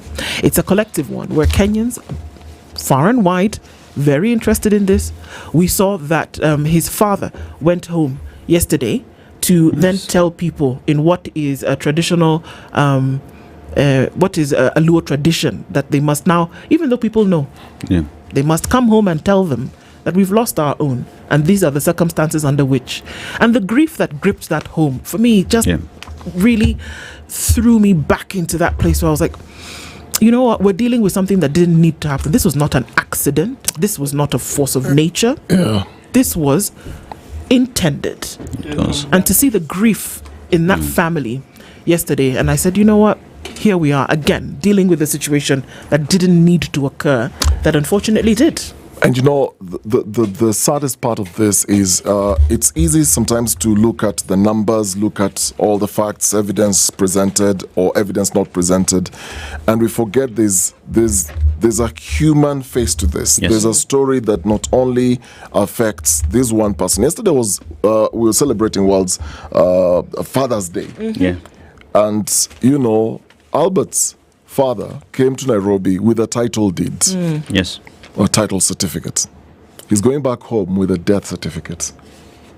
Terrible swap. That's not what he would have imagined. And as he's turning to he's waiting for the authorities to give him closure. And every waking day, there are twists and turns. Like I said earlier, we started with the evidence pointing to this one man, the Deputy Inspector General of Police. Now, we're looking at 4. So with all these twists and turns, there's a father who just wants to know what happened to my son. He wants closure. Indeed. Okoh Tata is a senator for the Republic of Kenya from Busia County, and he's here with us this morning. I see you nodding, Senator. I think I got it right this time, didn't I? You did. Good morning. Morning to you. How are you doing? I'm fine. Karibu sana. Asante. We have a lot to talk about today, and also we heard your not just sentiments, but proclamations in terms of what ought to happen, and that we're dealing with a premeditated murder here. And the question is, who ordered the execution of Albert Ojwang? We're getting into those discussions today, coming from an oversight position, but also coming from a humanity perspective in terms of what ought to happen. But before we get into that, Dennis is taking us to a country in this region, and he's going to share the proverb, and we'd like to hear your interpretation of it. And the country we are in is known as the land of 1,000 hills. It is home to mountain gorillas, and it is an interesting country because in 2008 it banned the use of plastic bags, and it's being implemented strictly. Know what that country is? Rwanda. Yeah. And the proverb today, what comes from a neighbor only arrives after the rain has stopped. A neighbor only arrives when the rain has stopped. Yes. That one's a bit difficult to decipher, unless you live in the context of the mountain gorillas. Because rain usually is supposed to be a blessing. And usually, well, if it's a stranger who might come during the rain time because he needs some shelter, but a neighbor is basically sharing your conditions. So why would he walk through the rain to come and see you? Exactly. Yeah. That's it, isn't it? That's it. So, you would now know after the rain. Yes. Yeah. You have no reason to go through all that trouble of coming to check on you. Yeah. So I think basically it means that you are largely on your own. Yes. In difficult times. Pretty much just don't depend on others during hardships, because help might come too late. Too late, Indeed. Be prepared. Yeah, be prepared. As we go through this, let me say some words that might sound familiar to you, Senator. At 1:35 a.m., CCTV footage from Bagathi Hospital aired by Citizen TV Kenya confirmed Albert Ojwang was already dead. Yet, DCI boss Mohammed Amin claimed he was in a police cell at that exact time. This isn't incompetence, it's premeditated murder, a state-sanctioned execution disguised with forged OB entries, fake medical reports, and a coordinated cover-up. They thought they could silence him quietly. They thought Kenyans wouldn't care. They were wrong. We demand the immediate arrest of all officers involved. And yes, DCI Director Mohammed Amin must go. You don't lie to a nation and walk free. Who ordered this? Who covers up these killings? How many more must die before something changes? We are not pleading, we are demanding. Albert Ojwang's blood cries out for justice. And this time, we will not back down. Yeah, sadly those words are a summary of what has happened in the recent past. First of all, I join others who are praying for the soul of Albert Ojwang to rest in peace, and of similar other victims. Yesterday, during the 11:30 Mass at the Holy Family Basilica, there was a special prayer for him and his family by the church. It was led by the Secretary of the Nuncio. So people are concerned. And also send my condolences to the family, and especially the father. You can imagine what he's going through. I had 4 children and I lost one, which was a third-year university student, and up to today I'm not able to come to terms with it, although I've got 3 other surviving children. You can imagine the pain this family is going through for losing the only child. I just can't fathom it. I'm not able to imagine. If I lost one child out of 3 and it still pains me every morning, every day, you've got that burden that you lost a child, there's that void in your life. I just can't imagine. And this was also a breadwinner in the family, not just a child, or a breadwinner in the family. So you can imagine the double tragedy and the only child. It's at a human level, I'm unable to wrap my mind around the grief and agony this couple, this family is going through. And so all I can do is to pray for them and to say that the Almighty God, who overcomes everything, may be able to take charge and control that family and give them a purpose for which to continue living. After I heard that, I think that for the first time, the police have been caught with a corpse that they cannot frame, that they cannot stage, that they cannot arrange or create a narrative around. Usually, situations come, people are killed, and you'll see they have put their pistols, they have put there, maybe they say there was hard drugs or there was paraphernalia, like extremist paraphernalia, and all that thing. So we have got a police force that thinks that it has got, it is allowed under the law to kill. And so that summary of events that you have just read, to me, tells me that one thing needs to be done in this country. The police needs to be disbanded. We need to disband the Kenya police, and especially the Kenya Police Service. We need to disband it and reconstruct it from scratch. It is rotten to the core. And the things they do in those cells are terrible. In December, I was arrested. I was put in a cell. The cell, I didn't know. I had been taken to Gigiri. Then in the middle of the night, they transferred me, put me in an isolated cell at Kamkunji. Only when I just began feeling my skin burning. Now, when I left the cells, when I was leaving the cells going to Milimani, one day the police officer approaches me and says, Mheshimiwa, if you are released, please run to the hospital. The cell you are put in was treated with fungus. And it's going to, if you don't go to hospital, it's going to damage you. And my body was in fire. I still have wounds on my body. Even if you check, you see all these things. What? I have wounds all over my body. That's what you get in a police cell.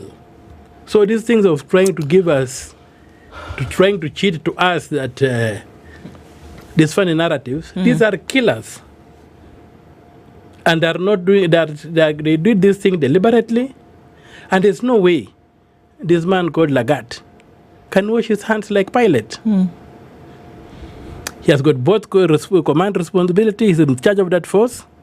And given the heinous thing that has happened under his command, that alone is enough for resignation.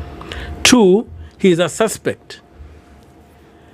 And being the commander of the force, if he's a suspect, the decent thing he can do is to step aside and let the investigation be carried out. And then you find this theater of the absurd, which we call IPOA, coming up and saying that if the investigations lead to Lagat, will demand that, or expose Lagat, will demand that he steps aside. Basically, what they're telling Lagat that try and do cover up.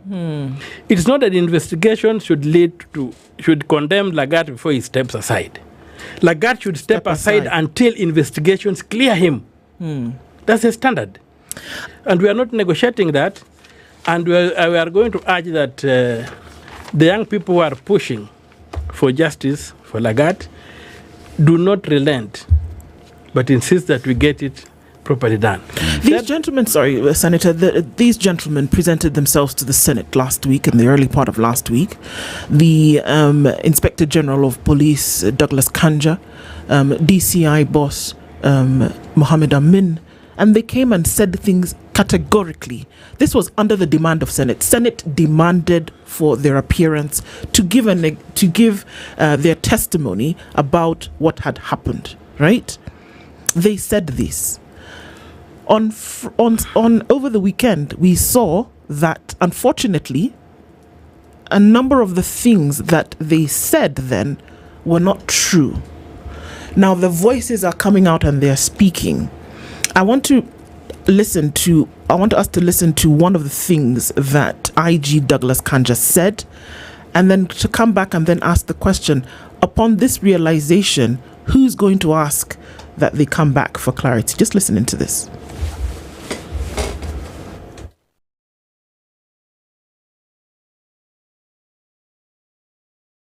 Probably could be a little bit near. Let me say this. Both of them are government hospitals, both Kenyatta and Bagathi Hospital. Maybe for the officers who are taking him to hospital, they made a decision to take him to Bagathi, but both of them are government hospitals, and we believe that they have got what it takes to to treat a sick person. There was also the question of who interfered with the CCTV cameras at the station. Honorable Speaker, this question is amongst the many questions that the investigating agency who are actually looking who deals with matters criminal activities by police to give us an answer on that one, so that we can actually now be able to take appropriate measures with anyone who interfered with the normal settings of the CCTVs around that station. We're looking into more of the things that they actually did say during this Senate procedure. This is one of the things we're giving credence to, the fact that somebody tampered with the CCTV settings, but then now we are looking at this video, which we then saw, everybody saw, of what truly the case was. Would there be a resummoning of these individuals to come back to Senate to answer these questions? Yes, I think a more structured intervention by the Senate is due to occur because the committee, the Committee on Security, which is headed by the Isiolo Senator Dulo, is supposed to host them and to do some proper interrogations, and it will be a more structured intervention than what we had when we had the open floor. Something almost along the lines of what you saw happen in the National Assembly. It was a committee sitting, it was slightly more structured. Yeah. And so we are going to see that continue. But what has emerged is enough for Kanja to fall on his sword. First of all, you tell her that this guy bashed himself against the wall in a cell. What kind of acceleration do you need to be able to bash your head and break your skull? What kind of acceleration? A small cell like this? You can't gain the momentum to get those kind of injuries. No, he tells that lie. He apologized in the Senate. He accepted it was a lie. He's giving more lies about this person having been taken when he was alive and whatever and what have you. He is promoting a cover-up. I don't even understand why Kanja is still in office. The guy should also be gone. That's why I was telling you that the police needs to be disbanded. They've killed too many people, they've abducted too many people, and they cannot continue as life is normal. What they were trying to do is to have Mbagathi own the cops. Fortunately, the Mbagathi officers were diligent, and they rejected the attempt to hand over, to have them own the cops. So the cops was given back to the police. And given the circumstances under which this young man was arrested, you can see it. And the killing, it is a very important detail that should not escape anybody's attention in the narrative that was given. I have been arrested 29 times. I've slept in the police cells 29 times. Never have I been given a phone to call my relatives. Usually my relatives and friends have to look for me. Okay. The fact that Ojwang was given a phone to call his family, stated. For me, that's the indicator that the murder was premeditated. So that after that, they could frame him as having committed suicide. But the family, they would have an alibi. Say, we even handled this man well. We allowed him to talk to his family. We did whatever. That particular favor is never given a prisoner. This is interesting because even along this timeline, we did hear from DCI boss Mohammed Amin, and I actually thought about that when we heard it, that he insisted on the fact that somewhere along the way to Nairobi, they stopped in Narok, and he asked for a refreshment, and they offered him one after that. We even got the details of the refreshment, that it was some biscuits and some water and a soda. Yeah. Is this normal? That one for me is standard. Whereby when you're under arrest, some of them are human. They may not want to show that, but that particular aspect for me does not raise my eyebrows. Okay. Because that would be standard. The place is long. The man could be hungry, and you're also going to take a drink and what have you. They also have got a requirement to do that, so they could have done that as a standard police procedure. The only concern with that one is why it will be raised. Yeah. There's a narrative that is trying to be weaved. There's a rag that trying to weave that this is what happened. And for me, when you look at that particular detail being pushed out, and that one is a standard police procedure. When you're under detention, you're entitled to a meal. So you shouldn't even need to talk about it. Need not to talk about it. Yeah. But they are bringing it out to try, and it's part of their washing their hands. But for me, when they now come to the point of saying that we even gave him a telephone, which has not been verified, but if it is true that they gave him a telephone to call his family, then they were now trying to stage the murder. And that's why the narrative of somebody having rushed into a wall in a narrow cell. Police cells are very small. You can't gain the momentum required to inflict those kind of injuries on yourself. And so either Kanja is a total dunderhead, an empty head, tabula rasa, totally with nothing, or he is a dyed-in-the-wool liar who is covering up for a rotten police service. And him should also go. For that, what he has done, he should go. For trying to own the cover-up, or for owning the cover-up. And the other fellow is Amin. Amin must be treated with a lot of caution. Because where some of us sit, we know what he has been up to in terms of, I don't know if you've heard of this unit called the Operation Support Union. What is that? Unit. Have you ever heard of the Operation Support Unit? That is the Operation Support Unit, where we used to have the special service unit, which used to be involved in a lot of extrajudicial killings and what have you. So when Ruto came in, they played as a game that they were disbanding that unit. But they created a new unit called the Special Service Unit under the command of Zachary Kiago Kariku, service number 231482-1989147075. This is the squad that has been abducting people in Kenya. That's what our investigations have established. This is the squad that is behind the murder. And what I would want to know, those CID officers that were sent to arrest Ojwang, did they come from this unit? Because if they came from this unit, then Amin is directly complicit in this murder. That's why we need a very, very thorough inquiry that IPOA cannot carry out. Maybe a judicial inquiry or a parliamentary inquiry. Because naturally, sorry, Dennis, just really quickly to come to you, naturally it would be IPOA who would then be asking the questions that you're asking to say, who and from what unit were these individuals who may or may not have been in the vicinity of the trip from Homa Bay to Nairobi within Central Police Station? IPOA should be the ones who are asking these questions, is it not? Yes, it should be IPOA, but you saw IPOA.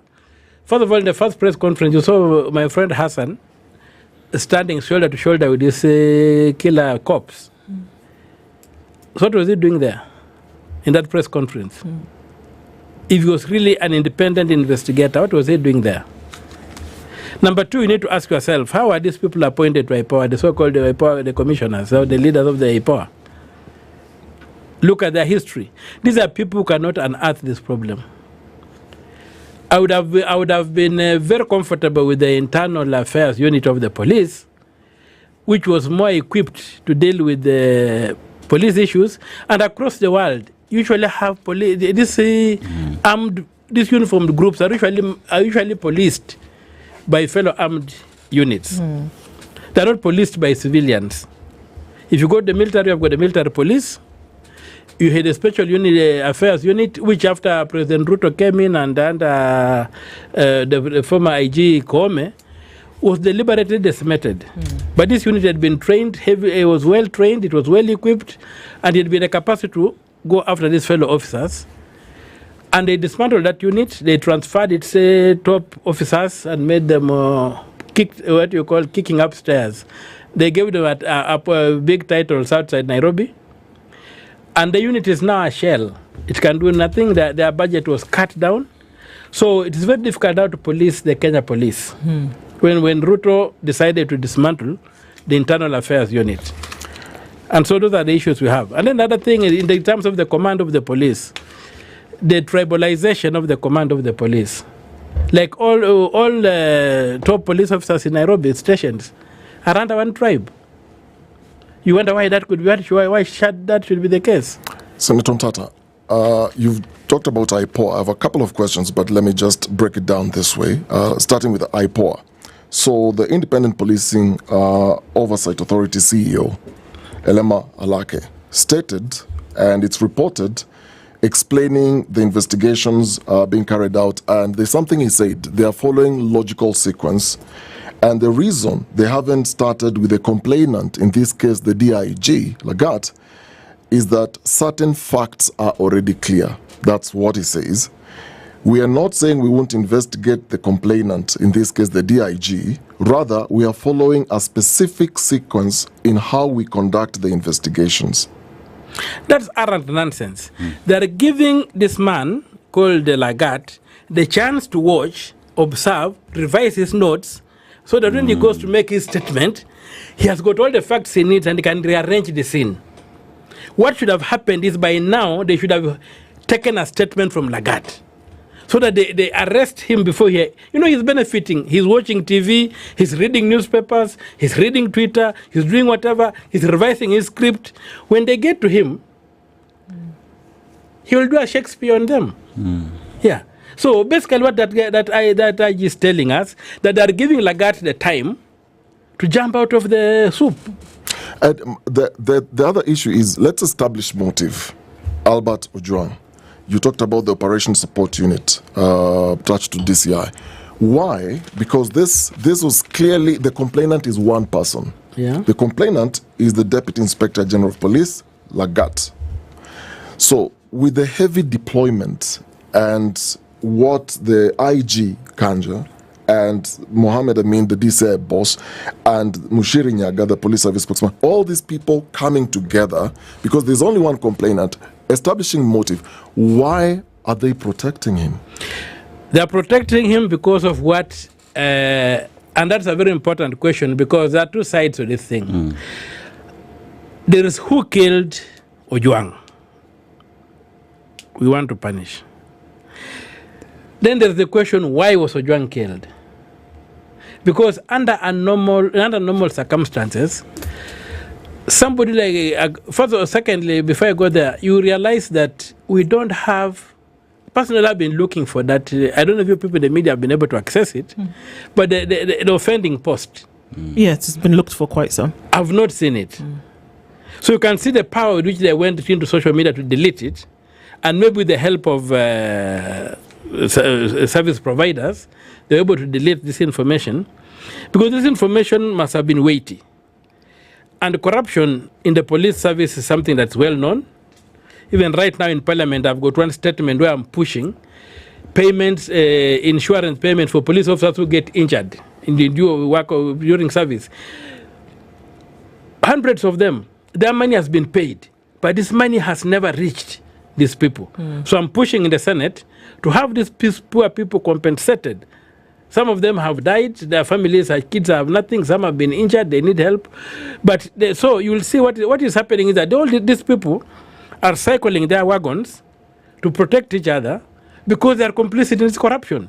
That's why I'm saying that the command of the National Police Service, the entire command needs to be disbanded and started afresh. So they are circling their wagons to protect one of their own because of the allegations that Ojwang made, which allegations in a normal country should have led to Ojwang being given special protection and being taken a place where he can be debriefed and said, what do you know?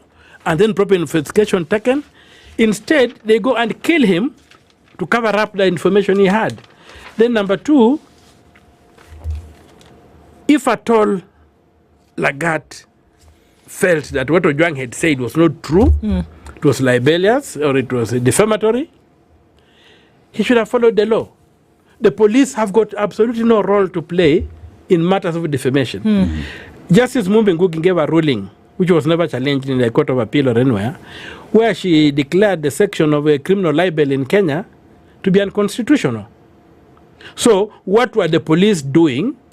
Pursuing a matter of defamation. In the first place. In the first place.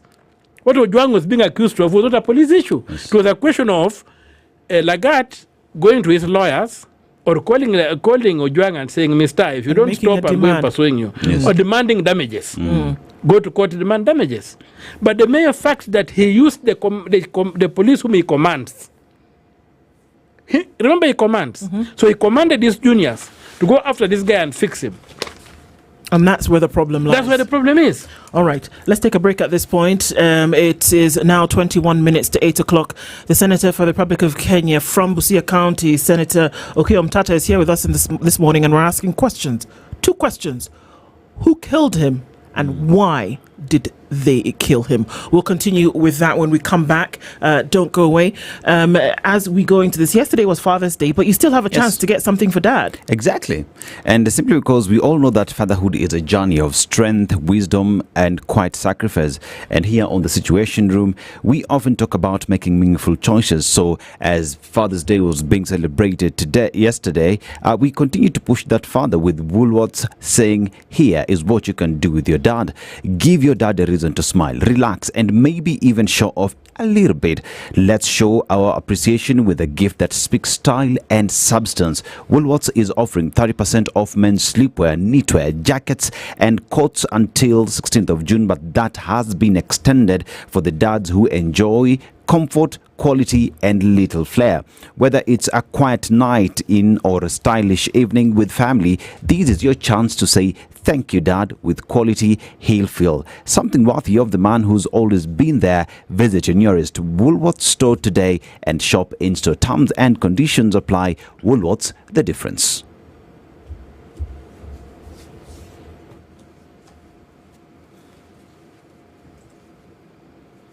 This is the Situation Room, the only way to start your day.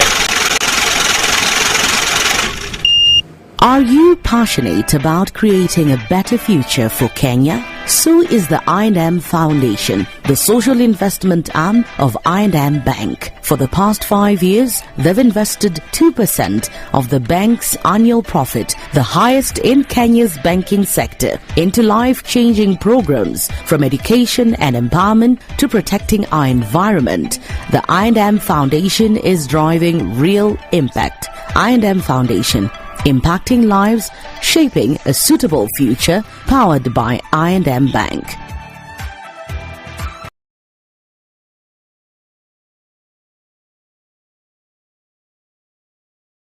This is the Situation Room, the only way to start your day. Oh, great! This June, the biggest Club World Cup ever held is here. The 2025 FIFA Club World Cup. Recharge your subscription on your current bouquet for 2 months and get upgraded free to the next higher bouquet for 60 days. A competition across the continent. 30 action-packed days of top-notch football from 32 best club teams from around the world. Recharge your subscription today to never miss a moment of a competition like never before. On the move, download StarTimes on and watch every goal, every moment, anytime, anywhere. StarTimes Sports, beyond passion. StarTimes, enjoy digital life. Provides the inspiration for Leipzig. The weather with SpiceFM. 12 degrees and cloudy conditions in Nairobi. It is partly sunny at 14 in Nakuru and sunny at 14 into Nyeri. Eldoret at 15 is sunny and Mombasa cloudy at 24 with cloudy conditions at 25 in Malindi. It's 20 and sunny in Kisumu with 19 and sunny in Kakamega. Kampala is sunny at 21 and Dar es Salaam at 22 is cloudy, 7 degrees and mostly cloudy in Johannesburg, while Mogadishu at 25 is sunny. Addis Ababa is 14 and sunny, mostly cloudy at 25 in Lagos with partly cloudy conditions at 24 in Kinshasa.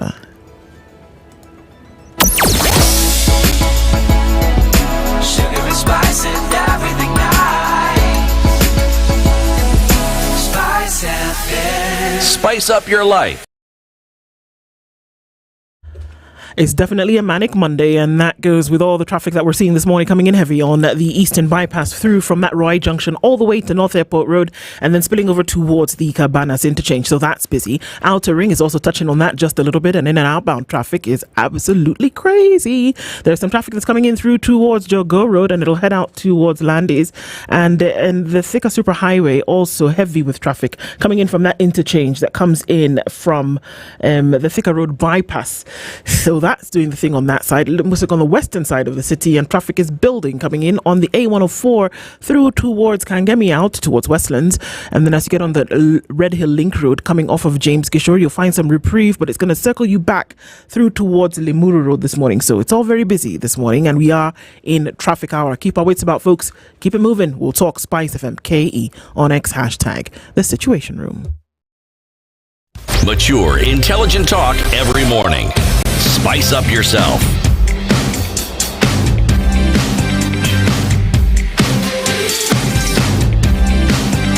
Mornings done right.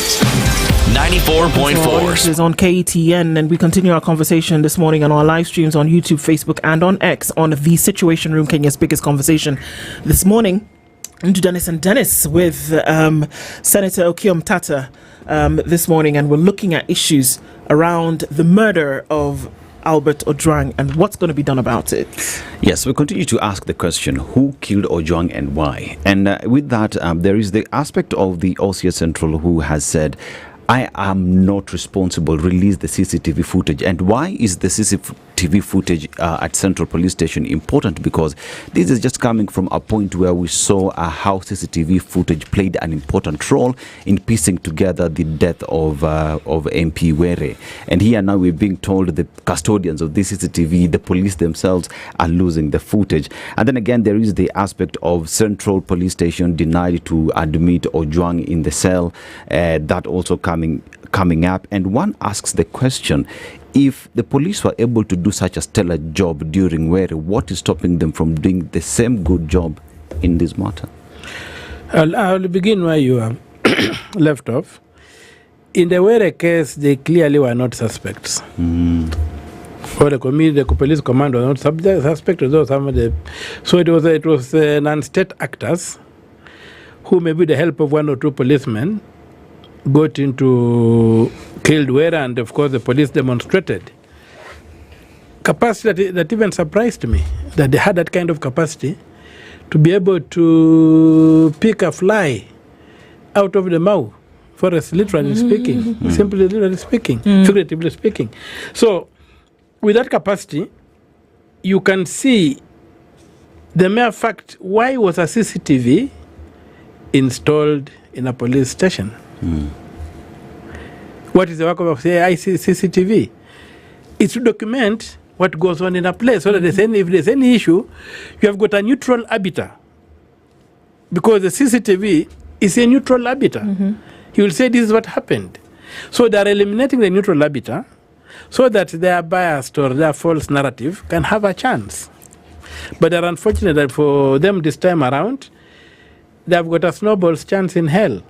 Because as the Baghdad CCTV has done, you see what it has done.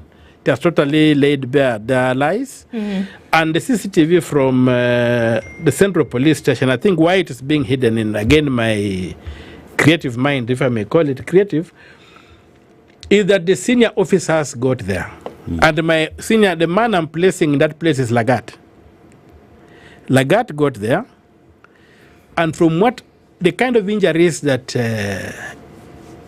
Ojwang suffered, they look so personal. They look so personal that somebody personally aggrieved than was inflicting this injuries on this guy. From if you look at the reports of the postmortem that came out. So those CCTV have been deleted because Lagat went to Central Police Station and he supervised the murder, and he gave the order that he should, maybe somebody, when he landed there was CCTV, he ordered that same to be deleted. But Senator, I'm puzzled that we seem to we're being made audience to all of these things happening at the same time, and that somebody can actually openly say that I was paid 3,000 shillings to tamper with CCTV, but we are not double clicking on that We are not asking who paid you the 3,000 shillings. At least that's not coming out in the open. IPOA just seems to be twiddling their thumbs, just kind of saying, okay, well, this information has come to us and give us 10 or 15 days to try and figure it out. Somebody has come out and said, I was paid 3,000 shillings to tamper with the CCTV footage at Central Police Station. But that doesn't strike us as, we're not asking who paid you. We're not making a trail between this spot to the next.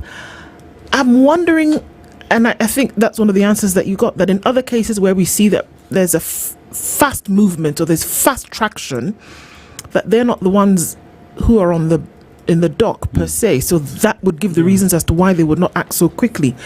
But this information is basically hitting us in the face. Yeah, it is. Why are we not using it? Or do we truly do not want to find out what happened to Albert? I think the rot that is being protected, especially the allegations Albert made, which allegations even junior police officers have complained about corruption in the police command. As I've told you, I've got a motion in the Senate to compel the police command to release the money insurance that's paid for their junior officers to go to the junior officers. But to that aside, as you have rightly put it, the investigation is not thorough. The investigation is being mismanaged. And one of the ways of defeating a case is to do short investigations. Because when you get to court, you have just seen two terrorists who were released the other day by the High Court. Yes. Because the court said, now, how do I convict you? We convict these people when your investigations are so shoddy. So basically, they are deliberately covering up this thing by doing shoddy investigations. The fellow who deleted, the fellow who ordered the thing to be deleted, that alone should be helping us. They should also be telling us that I've taken this CCTV and taken it to data recovery. Analysis. Yes. Absolutely. Yeah, data recovery centers. We have them in Westlands here. We have deposited and they are recovering that data. Because that deletion by these 3,000 technicians cannot delete the memory of the thing. Let's assume that everything that happened last week was, like you say, shoddy. And that there's a human intervention. And so the possibility of error then was increased. Here we have technology now over the weekend that's very clearly stating something, and it's countering the testimonials that were given by two key strategic individuals before the Senate and before the National Assembly. Countering it completely. Wouldn't that be enough for these two gentlemen to actually say, you know what, let me just step aside and allow this thing? In other jurisdictions, we would see that people would say, actually, you know what, this is it. And I should actually just step aside and allow this investigation to actually carry on properly. If last week was anything to go by and we push that aside, this video that we see, which counters everything that DCI boss Mohammed Amin and Inspector of Police Douglas Kanja said before these two houses, then was fallacious. It was, and not just fallacious, it was perjury because they said it under oath. In the Senate, they were put on oath.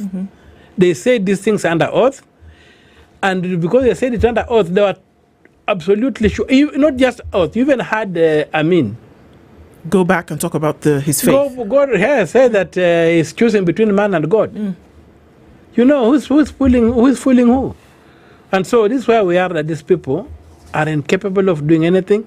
But the biggest criminal now, after where things have reached, the biggest criminal is one man called William Ruto.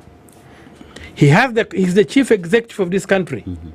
We cannot be in a situation like this and he's burying his head in the sand like an ostrich.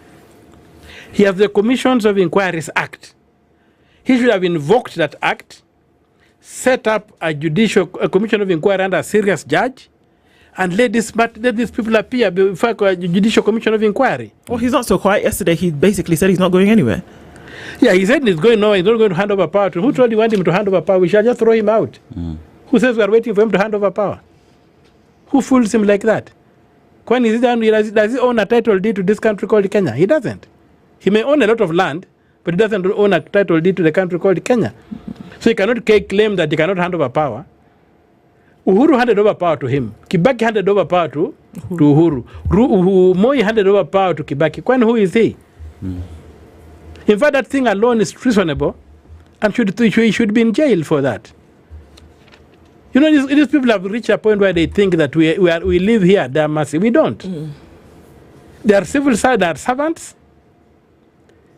A president is junior to a citizen.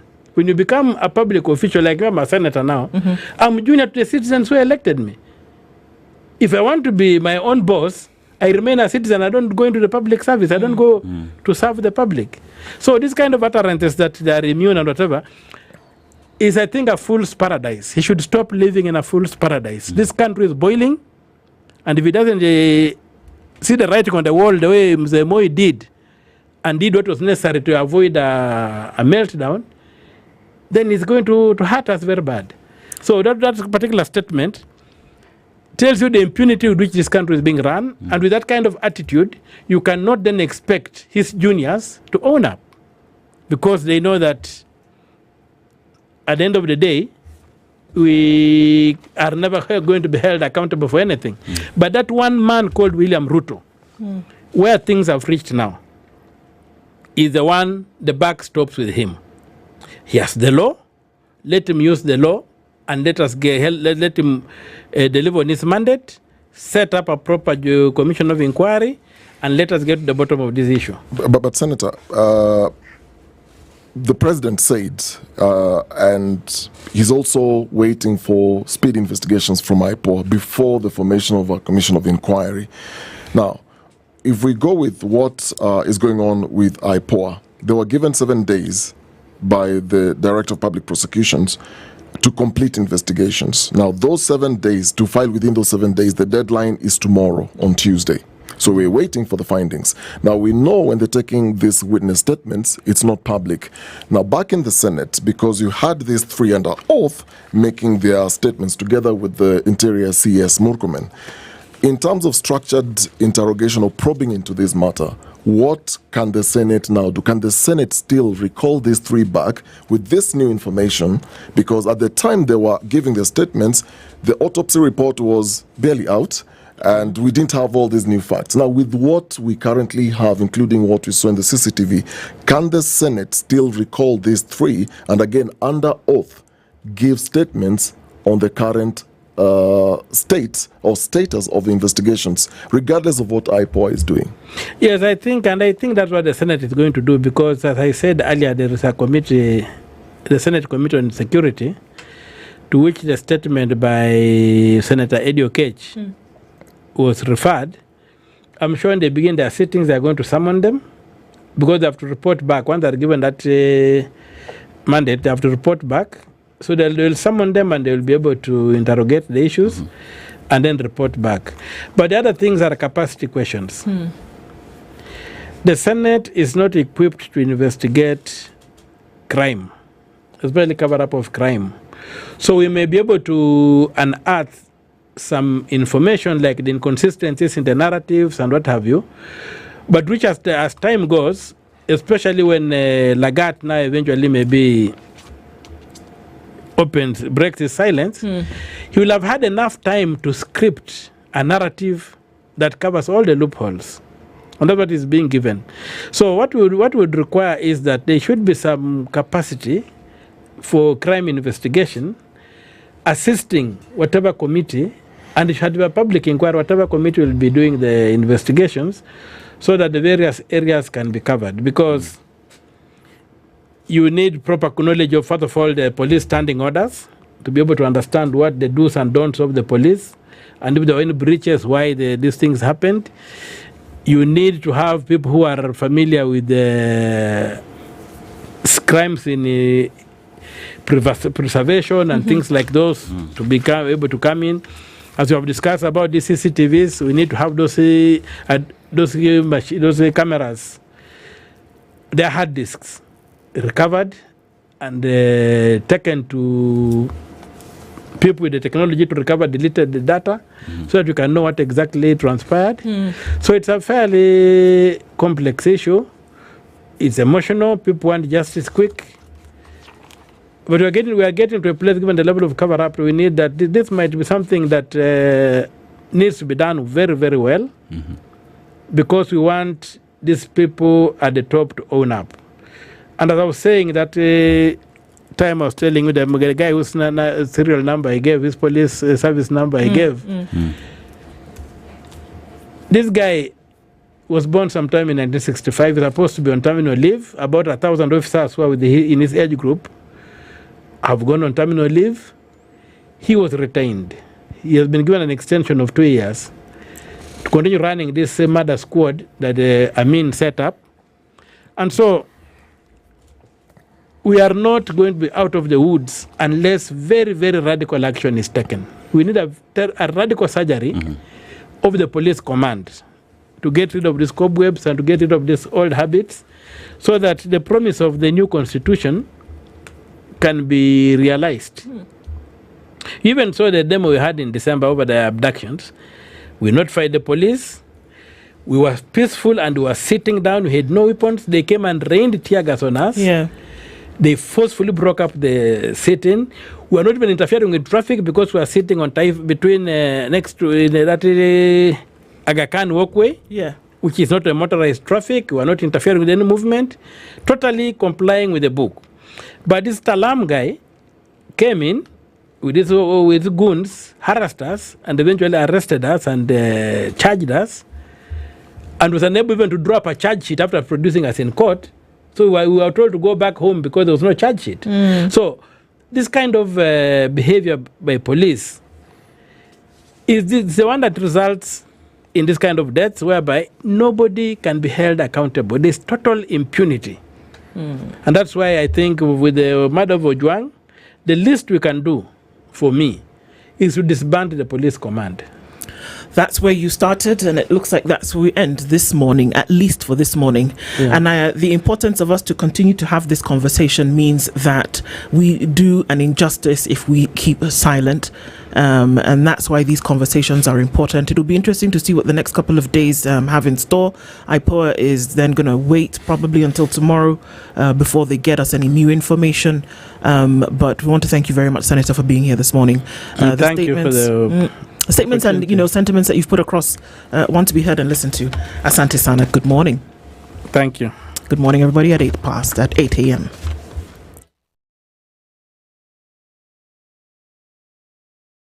Morning. This is the news wire. I'm Leah Obaga. Rescue operations are ongoing in the Kambi Karaya area of West Pokot County following the collapse of a gold mine. Police reports one body has been recovered while several others remain unaccounted for. The incident was reported at Marich Police Station at 5:30 p.m. Rescue teams from the National Police Service, Kenya Defence Forces and the Kenya Red Cross are currently on the scene coordinating efforts to locate and retrieve those still trapped. The tragedy comes just 10 days after a similar incident in Karon village, Tarkwel area of West Pokot County, where 4 miners lost their lives after a pit collapsed at around 3 a.m.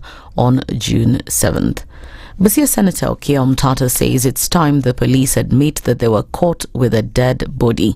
Speaking on SpiceFM Situation Room, Tata ordered for the disbandment of the Kenya Police Service as the things they make Kenyans go through in the cells are unbearable. With a corpse that they cannot frame, that they cannot stage, that they cannot arrange or create a narrative around. Usually situations come, people are killed and you'll see they have put pistols, they have put there, maybe they say there was hard drugs and all that thing. So we have got a police force that thinks that it is allowed under the law to kill. And so that summary of events that you have just read, to me, tells me that one thing needs to be done in this country. The police needs to be disbanded. We need to disband the Kenya Police, and especially the Kenya Police Service, and reconstruct it from scratch. It is rotten to the core, and the things they do in those cells are terrible. In December, I was arrested. I was put in a cell. Now, when I was leaving the cells going to Milimani, one day the police officer approaches me and says, Mheshimiwa, if you are released, please run to the hospital. The cell you are put in was treated with fungus. If you don't go to hospital, it's going to damage you. And my body was in fire. I still have wounds on my body. Even if you check, you see all these things. He further reiterated that Deputy Inspector General of Police Elliot Langat is a suspect and IPOA is trying to help him clean up the mess that led to the death of blogger Albert Ojwang. So these things of trying to cheat to us that these funny narratives, these are killers, and they did this thing deliberately, and there's no way this man called Lagat can wash his hands like Pilate. He has got both command responsibility, he's in charge of that force, and given the heinous thing that has happened under his command, that alone is enough for resignation. 2, he is a suspect, and being the commander of the force, if he's a suspect, the decent thing he can do is to step aside and let the investigation be carried out. And then you find this theater of the absurd, which we call IPOA, coming up and saying that if the investigations lead to Lagat, will just demand that, or expose Lagat, will demand that he steps aside. Basically what they're telling Lagat that try and do cover up. The Independent Policing Oversight Authority has arrested 3 civilians in connection with the death of blogger and teacher Albert Ojwang, who died under mysterious circumstances while in police custody. The suspects, Jin Boao, Collins Karani and Brian Waniki, were detainees at Nairobi Central Police Station at the time Ojwang was held there. Authorities allege the 3 were used by police officers to torture Ojwang, leading to his death. The trio reportedly released shortly after the incident were rearrested yesterday and are currently being held separately at Kilimani, Mudhangari and Kileleshwe police stations. They're expected to be arraigned in court today alongside OCS Samson Talam, who is being held at Langata police station. Their lawyers claims the suspects were initially detained on a miscellaneous application and held for 5 days before being released without formal charges. IPOA has also retrieved critical CCTV footage central to the case, some of which had allegedly been tampered with in what investigators suspect was an attempt to conceal evidence. 2 more officers captured on CCTV transporting Ojwang to Mbagathi Hospital, where he was declared dead on arrival, remain at large. One has been identified as Deputy OCS Samuel Nganga, who was reportedly on duty the night the incident occurred. That's the News Wire. I'm Lydiah Ubaga.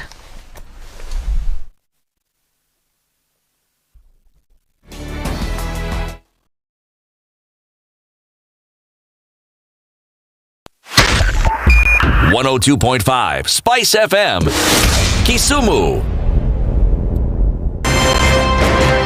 One of the things that are ailing our country is negative ethnicity. You find you as a state officer, instead of thinking as a Kenyan, you think like a tribal person. Let me tell you something. The biggest problem we have had in this country is a leadership deficit. There is nothing that you are going to do in the process of change if you are not a risk taker. So you really have to pursue your vision to a logical conclusion and even be ready to step on people's toes. When it comes to the economy, you can run away with it. They say statistics are like bikinis. They reveal a lot, but they conceal the vitals. And so government people would throw statistics at you and tell you they're revealing a lot of information to you, but it's really concealing the real vitals. We need to get out of that, because when we want to grow our democracy, one basic thing that really requires to be understood by the political class, by all of us, is institutions are critical. This is the Situation Room, the only way to start your day.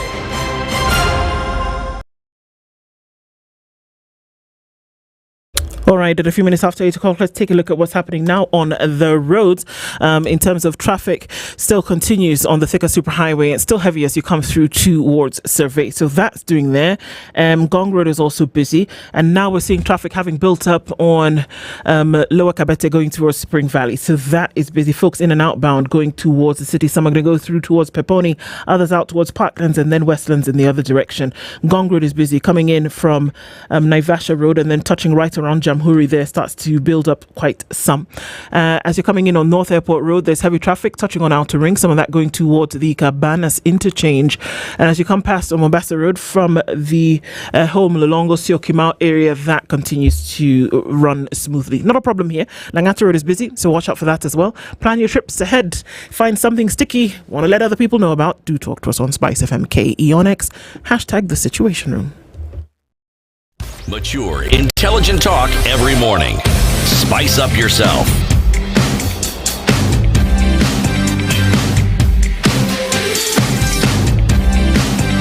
Morning 104.4. 7 minutes after 8 o'clock, and this is the Situation Room this Monday, the 16th of June. Ndu Dennis O and Dennis A with you this morning. DND. And as we get into things today, a lot has been happening in the Middle East. We're going to get into that conversation, but I've got to ask you the question about whether you're passionate about creating a better future for Kenya. Well, if you are, so is the I&M Foundation. And this is a social investment arm of I&M Bank Kenya. For the past 5 years, the I&M Foundation has been making a real difference in investing a significant 2% of the bank's annual profit. And this is the highest commitment in the Kenyan banking sector into impactful programs. So the work focuses on vital areas, and the one that we want to highlight is the leadership in environmental conservation. The I&M Foundation is dedicated to protecting our precious natural heritage through strategic partnerships and community-driven initiatives, ensuring a sustainable future for all. And they also focus on education and skills development, economic empowerment, and enabling giving. So they believe in impact, and are achieving it through focused action. So as we renew our pact to keep impacting, learn more about the I&M Foundation's vital work and how you can potentially collaborate by visiting imbankgroup.com/foundation to learn more. Powered by I&M Bank. And you know, in these tough economic times, sometimes it may feel like somebody's not listening. But I&M Bank is listening. When you voiced concerns over bank to M-Pesa charges, they heard you and waived them. When you struggled with short-term loans, they heard you and introduced a flexible 90-day option right on your phone. They're listening and they're responding because your financial well-being is their priority. So experience a bank that's on your side. Open your individual or solo biz account today via the I&M Bank on the Go app. Fantastic. We enter into this hour with a conversation then around what is happening when we look into the Middle East, and Israel and Iran are at the center of another conflict. We're going to be joined in a short while by Professor Pika Gwanja, and we'll get some insights into what exactly is happening. But I want to give you an insight into the last couple of days and what has been happening in this area. Right before Prof gets here, and we'll also be joined for an interesting part, or rather an initiative part of that conversation with Ambassador His Excellency Oda Joseph, who is the Israeli ambassador to Kenya, and we'll be talking about that. But let's look at a few of those details as we get into things. There was an attack on targets across Iran on Friday by Israel, and they've been followed by 3 days of escalating strikes as both sides threatened more devastation in the biggest ever confrontation between the long-standing enemies. So here's a roundup of the conflict so far. Israel hit more than 100 major targets in Iran Friday, including nuclear facilities and missile sites, and killed senior military commanders and scientists. Satellite imagery showed significant damage to areas of the Natanz nuclear site, Iran's most significant nuclear enrichment facility, but the fuel enrichment plant appeared to be undamaged. A nuclear research center in Isfahan was also hit. Amongst those killed were senior military figures, including the Chief of Staff of Iran's Armed Forces, Major General Mohammad Bagheri. We also see that the commander of the Islamic Revolutionary Guard Corps, General Hussein Salami, as well as at least 6 Iranian nuclear scientists. Israeli strikes continued over the weekend and into Monday as the Israel Defense Forces targeted air defenses around Tehran and claimed they had gained control of the skies over the capital. Israel's military said it had hit more than 80 targets in Tehran since Saturday, including the Defense Ministry headquarters and missile launchers used to strike Israel and defend Iran. The Iranian oil ministry said Israel had targeted 2 fuel depots in the Tehran area. Iran has accused Israel of hitting civilian areas in Tehran, with the health ministry reporting that Israeli strikes had killed 224 people since Friday. Iran has also launched several waves of missiles at Israel since Friday, with Israeli authorities saying on Sunday that 14 people had been killed since Friday and 390 injured. Rescuers and medics said a strike late Saturday destroyed a 3-story building in the town of Tamra, killing 4 women, and 6 people were killed and at least 190 injured at the site of the missile strike in Bat Yem near Tel Aviv. Now, Iran warned the US, the UK and France that their military bases and ships would be targeted if they helped to block the Iranian missile and drone retaliation for Israel's attack. US officials told some media that American air defense systems and a Navy destroyer helped Iran shoot down some incoming ballistic missiles on Friday. So that is what we see happening in terms of the attacks that have taken place so far. We will have, like I said, a conversation with Professor Peter Kagwanja, but we're also joined by Ambassador Lotum, who's on the line with us this morning, and we want to then get a few insights as we go into that. We're just going to get into that conversation right now. Ambassador, good morning.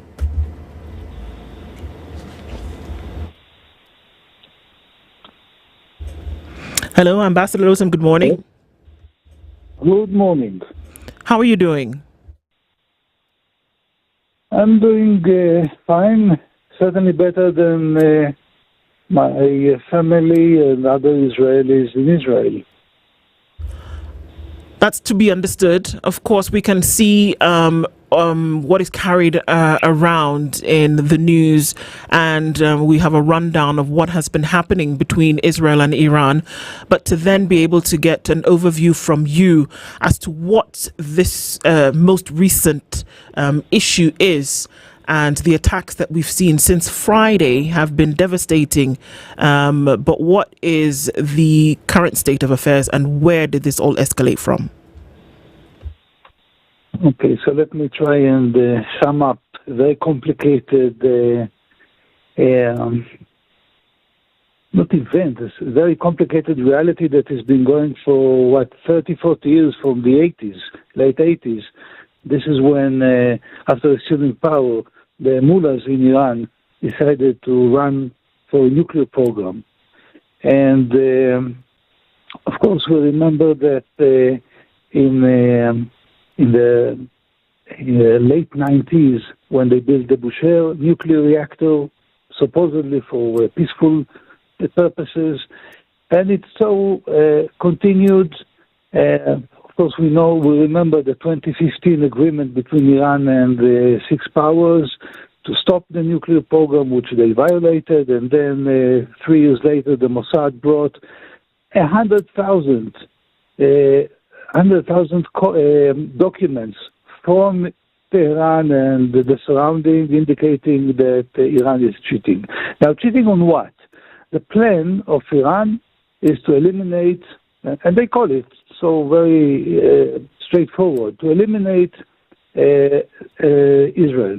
The plan to exterminate Israel. So what we are doing now, we are eliminating Iran's plan to exterminate Israel. And Iran's plan to exterminate Israel has 3 components. One is the nuclear one, which we are dealing with now. The second is the rockets. Some of them managed to penetrate our air defense. That's the second component. And the third is terror. As you know, Iran has been supporting terrorist organizations in different parts, from blowing up our embassy in Argentina, other attacks in Europe, of course in the Middle East, but you feel it here. Don't forget, you feel it through Shabab, that's the axis of Iran, Houthis, Shabab, and from here you know exactly what follows. Houthis are being financed $100 million every month by Iran. So what we are doing now, we are taking care of these 3 threats. As I said, the nuclear, you very accurately described most of the targets that we were hitting from the Natanz centrifuge center, and then the the conversion center in Isfahan, which turns the gas base back to a nuclear bomb, to a solid material which you can do the nuclear bomb, the rockets. So Iran has been producing rockets to hit Israel, 2,000 kilometers range, but also 4,000 kilometers range that aim to hit Europe. During the initial strike, we took down most of the military leadership in Iran. That was the target, and that's a big, very clear difference between what we do, what we aim at, and what Iranians. Iran aims at our cities. As you said, Tel Aviv, Haifa was hit yesterday, not far from my son's apartment. Surrounding cities around Tel Aviv were hit, so they target cities. We took down most of the military command, almost all the intelligence leadership, almost all the Air Force command, the chief of staff, the head of the rocket ground-to-ground missiles, the ground-to-air missiles, and so on and so forth. And basically we control now the airspace over Iran.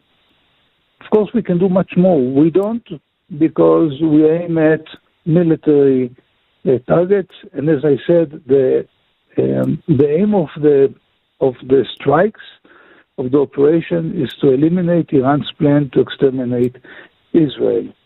Ambassador, my name is Dennis Okari, and I have a question here. From what I'm hearing is you're saying Iran is planning to exterminate Israel, and what Israel is doing is stopping them from going forward with that plan.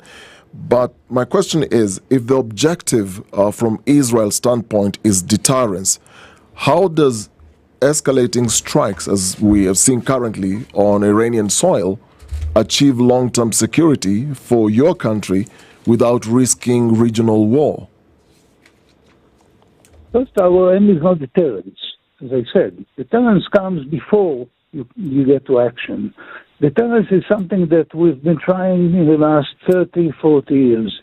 You know, everybody tried everything, including, of course, the U.S. president in the last, 65 days. And he gave them 60 days to come to an agreement. I remember going back 15, 20 years with this critical dialogue that the European invented and thought that they can negotiate with Iran. The list of attempts is so long and tiring that I will not bother and bore you and your listener. But Iran keeps on cheating because of, very simply, they stated very clearly what the aim is. We don't have to guess. One of the biggest mistakes we did before October the 7th with the Hamas, we thought that what they say, they don't mean what they say. And we learned that we should listen to what people say, especially terror regimes say. So when Khamenei, the spiritual leader of Hamas, of Iran, says the divine promise to eliminate the Zionist entity will be fulfilled, and we will see the day when Palestine will rise from the river to the sea, and that was a quote. So we take it seriously because, there's a ticking clock in the center of Tehran with a countdown, as they see it, to the elimination of Israel. So when you have intentions, one more second, when you have intentions, when you have religious, extremist, radical religious regime, and you have the means, and the means are critical here, the nuclear, we carried out the operation in the last minute before weaponization of the nuclear of the enriched material. So when you have the nuclear, when you have the rockets, when you have the terror, so it's not about deterrence, it's about taking them out. When you talk about matters to do with the nuclear discussions that are ongoing, the United States of America has been having discussions with Iran with regard to stopping the nuclear program in Iran. Don't you think that the attack by Israel in Iran is making that conversation all difficult? As I told you, everybody is so tired from these attempts in the last 30 years. You just have to dig a bit into, with the help of Dr. Google, he will help you, I'm sure, to see the long list of negotiations with Iran. And don't forget that only a couple of weeks ago, the International Atomic Energy Agency in Vienna declared that Iran is hiding their nuclear program. That was almost in a consensus in the IEA. It was not Israel. We are not members of the board of the IEA, right? There are many other countries, until last year also Kenya. So they stated it very clearly. President Trump gave them a long and a big credit to try and come to an agreement. But at one point, we keep talking. We've been talking for, as I said, 30 years. And the only thing that happens is that they move from 3% enrichment, or enrich uranium of 3% to 60%. And we are in a point where in weeks they can make a bomb. And that was the time, and that is the time when we have to take action. Ambassador, let's talk about civilian costs. There are also concerns from both Israel and also in Iran. What real assessments have been done to prevent civilian casualties during these retaliatory strikes? Because you've said your targets are this nuclear program, and you're also looking at military targets. How then do you avoid the civilian cost of all this? By targeting the military.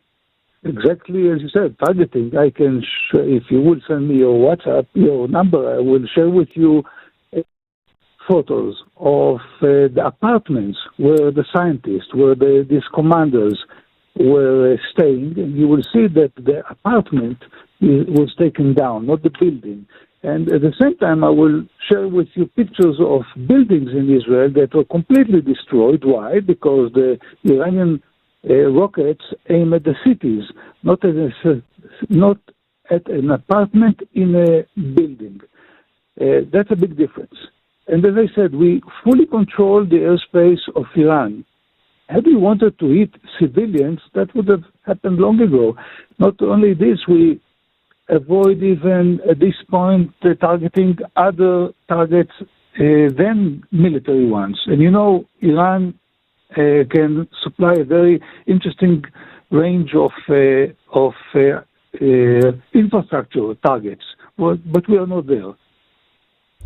Ambassador, I want to thank you for sharing your insights with us this morning, just to get an view of, from your perspective, what actually is happening on this other end, and also to see what happens in the coming days. From all we've heard so far is that there is impending attack from both sides, and that everybody says, well, they're going to continue what they've been doing so far. Israel is not letting up, Iran is not letting up, and it looks like it's going to continue.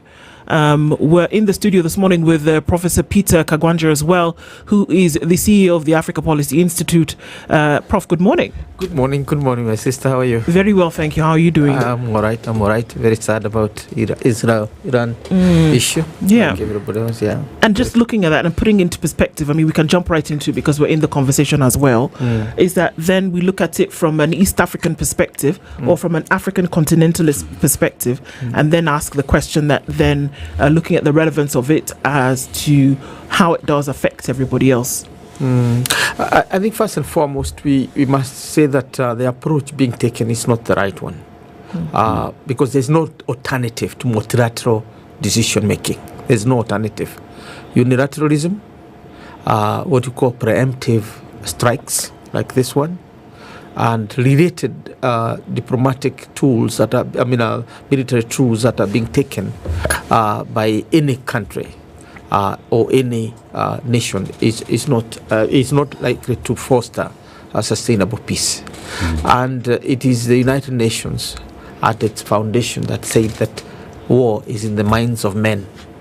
And what that means is that to prevent it, you must sit down and talk. But there is a continuation within the Middle East, and by the way, by all sides, to put themselves in a situation where you feel that you are facing an existential crisis, and therefore any development is conceived within that range. Obviously, because of the wars in the 1960s and 1970s in the Middle East targeting Israel, Israel itself has been in that state of feeling that it is really being obliterated.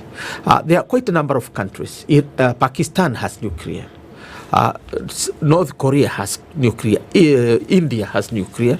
South Africa had nuclear until 1994 or thereabout, when they were removed. Actually, it was helped by Israel to get nuclear.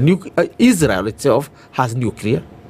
But there's an assumption that within the global community, there are countries that are mature to handle nuclear and others that are immature in handling nuclear. So in this case, Iran can't handle nuclear, Israel can handle nuclear. You can say the same about, China has nuclear, but it is next door to North Korea. China doesn't issue this. So, in other words, this is a very unique situation in the Middle East, which is not about the arms; it's more about the mind.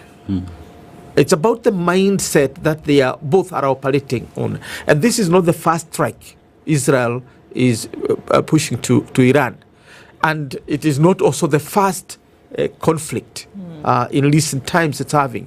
It has already done its work. In other words, the strategy of Israel is very clear. There is no Arab nation that must rise beyond its own military capacity. And it doesn't matter what the multilateral system has in terms of, putting, debates or discussions or negotiations. It's all about Israel deciding when it thinks that it is endangered. So it has attacked Syria. Gaddafi is down. The Iraqi former president is Saddam Hussein is gone. Now you're checking. Then you look at where the pieces. Take the UAE, Arab Emirate, it's a friend. Put Saudi Arabia, want to bring it closer using help America. The problem with that regime is that it does not guarantee a sustainable survival of Israel in long term. Because whatever you do, whatever is done in the current world and the level of technology that is rising, one Arab country will get capacity that can destroy Israel. So what is Israel's final result? It is basically to work on the minds of the Arabs, not on the arms. Because now what has happened, if I may conclude this, the cumulative effect of this mindset that we are facing an existential crisis from a specific source has meant that the weak Arab nationalists, when they feel weak, they will cause September 11, that terrorist. They will cause the attack on Nairobi. All the attacks we have had. They will foster Al-Shabaab in Somalia, because we have created a nationalistic movement that we Christians and Judaists want to call terrorists, because that's what we do. Because terrorists a terrorist is another person's freedom fighter. In that kind of mindset, then, what has happened in Iran now, that the preemptive attack by Israel are going to amplify that mindset in the world. Let's hear from Ambassador Lotum before we go to this break. Ambassador, there always seems to be the call for going towards the tenets of the United Nations, whereby peace first and the absence of conflict is what is encouraged. Also, we've seen from Prime Minister Netanyahu that, Israel is ready to go things alone, almost from an isolationist point of view, if required or if necessary, based off of Prof's sentiments just a few minutes ago. What are your thoughts about, if we need to go it alone, we'll go it alone? Prime Minister Netanyahu, again, has not been shy about those sentiments. Your thoughts? my thoughts. But before, I want just to comment on my good friend professors a few words. One, Iranians are not Arabs, but I'm not representing Iran, but still. And if I follow this line of thinking, then if the weaks, as the professor calls them, get the motivation to effect terror and devastation, then what? We should give them more power, so that will make them more peaceful? This is the logic behind? Now, with the international community, as I said, everybody can Google the long, tiring, boring almost list of attempts by everybody, the peace-loving nations. And I can think of a few countries in Africa that were sitting on the board of the IEA that could have taken, maybe they have the power they had the power to convince Iran to make a turn. But at the same time, these countries can't change the mind of terrorist organizations that are around you here in East and West and South Africa. Now, yes, if there is a need to go alone, we go alone. I mean, we were alone, just to remind you, in the Second World War, we were alone. It was another extermination plan that was executed. Why? Because people thought, no, these are only talks. They don't mean it. So, thanks God, we have the means to take out all those who say, but back their sayings by two. So I agree with 50% of what the professor said, that it's the mindset. But when you add to a mindset also the critical weapons that they can use, then that makes it a perfect execution plan, and we are taking it out. Ambassador, I want to thank you for being on call with us this morning as we continue this conversation. Thank you so much for doing that. We're going to take a break at this point, and at 26 minutes to 9 o'clock, we'll come back and we'll continue as we discuss how this then comes and affects us right here where we are. Don't go away. We'll be back right after this.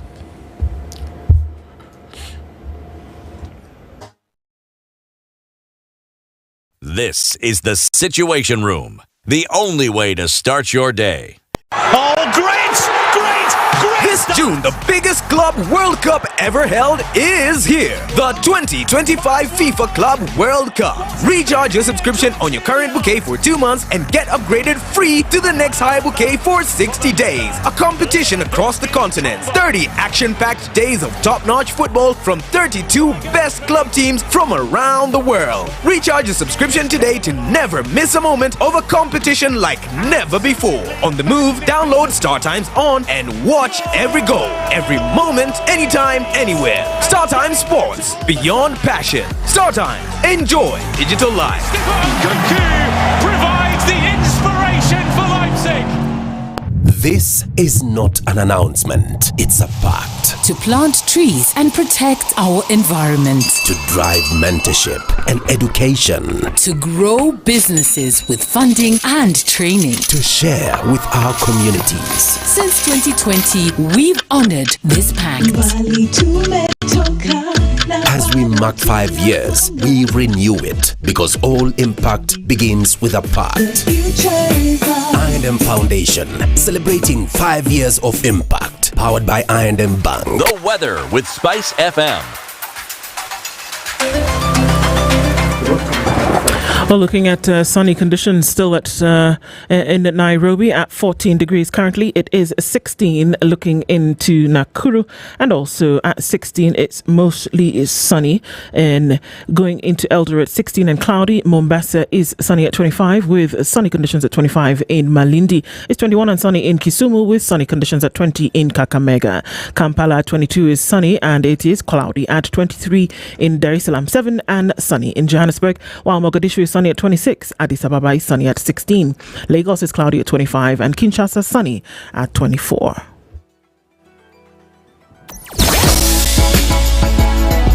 Sugar and spice and everything nice. Spice FM. Spice up your life.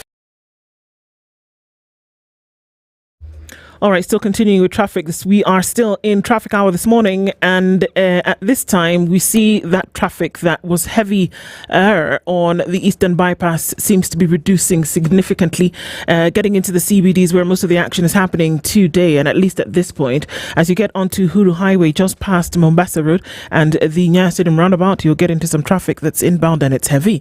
Also coming off the Thika Superhighway is still doing its thing as you come towards Survey. Some traffic coming off of Allsops and that junction, and then Limuru Road all the way through towards Muthaiga. That's also busy as well. Westlands is a beehive of activity. It's moving in some parts, but there's heavy traffic from Lower Kabete towards Spring Valley. All right, keeping an eye on all of this. Let's keep it moving, shall we? Let's talk just in case it does get weird. SpiceFM KE on X, hashtag the Situation Room. Mature, intelligent talk every morning. Spice up yourself.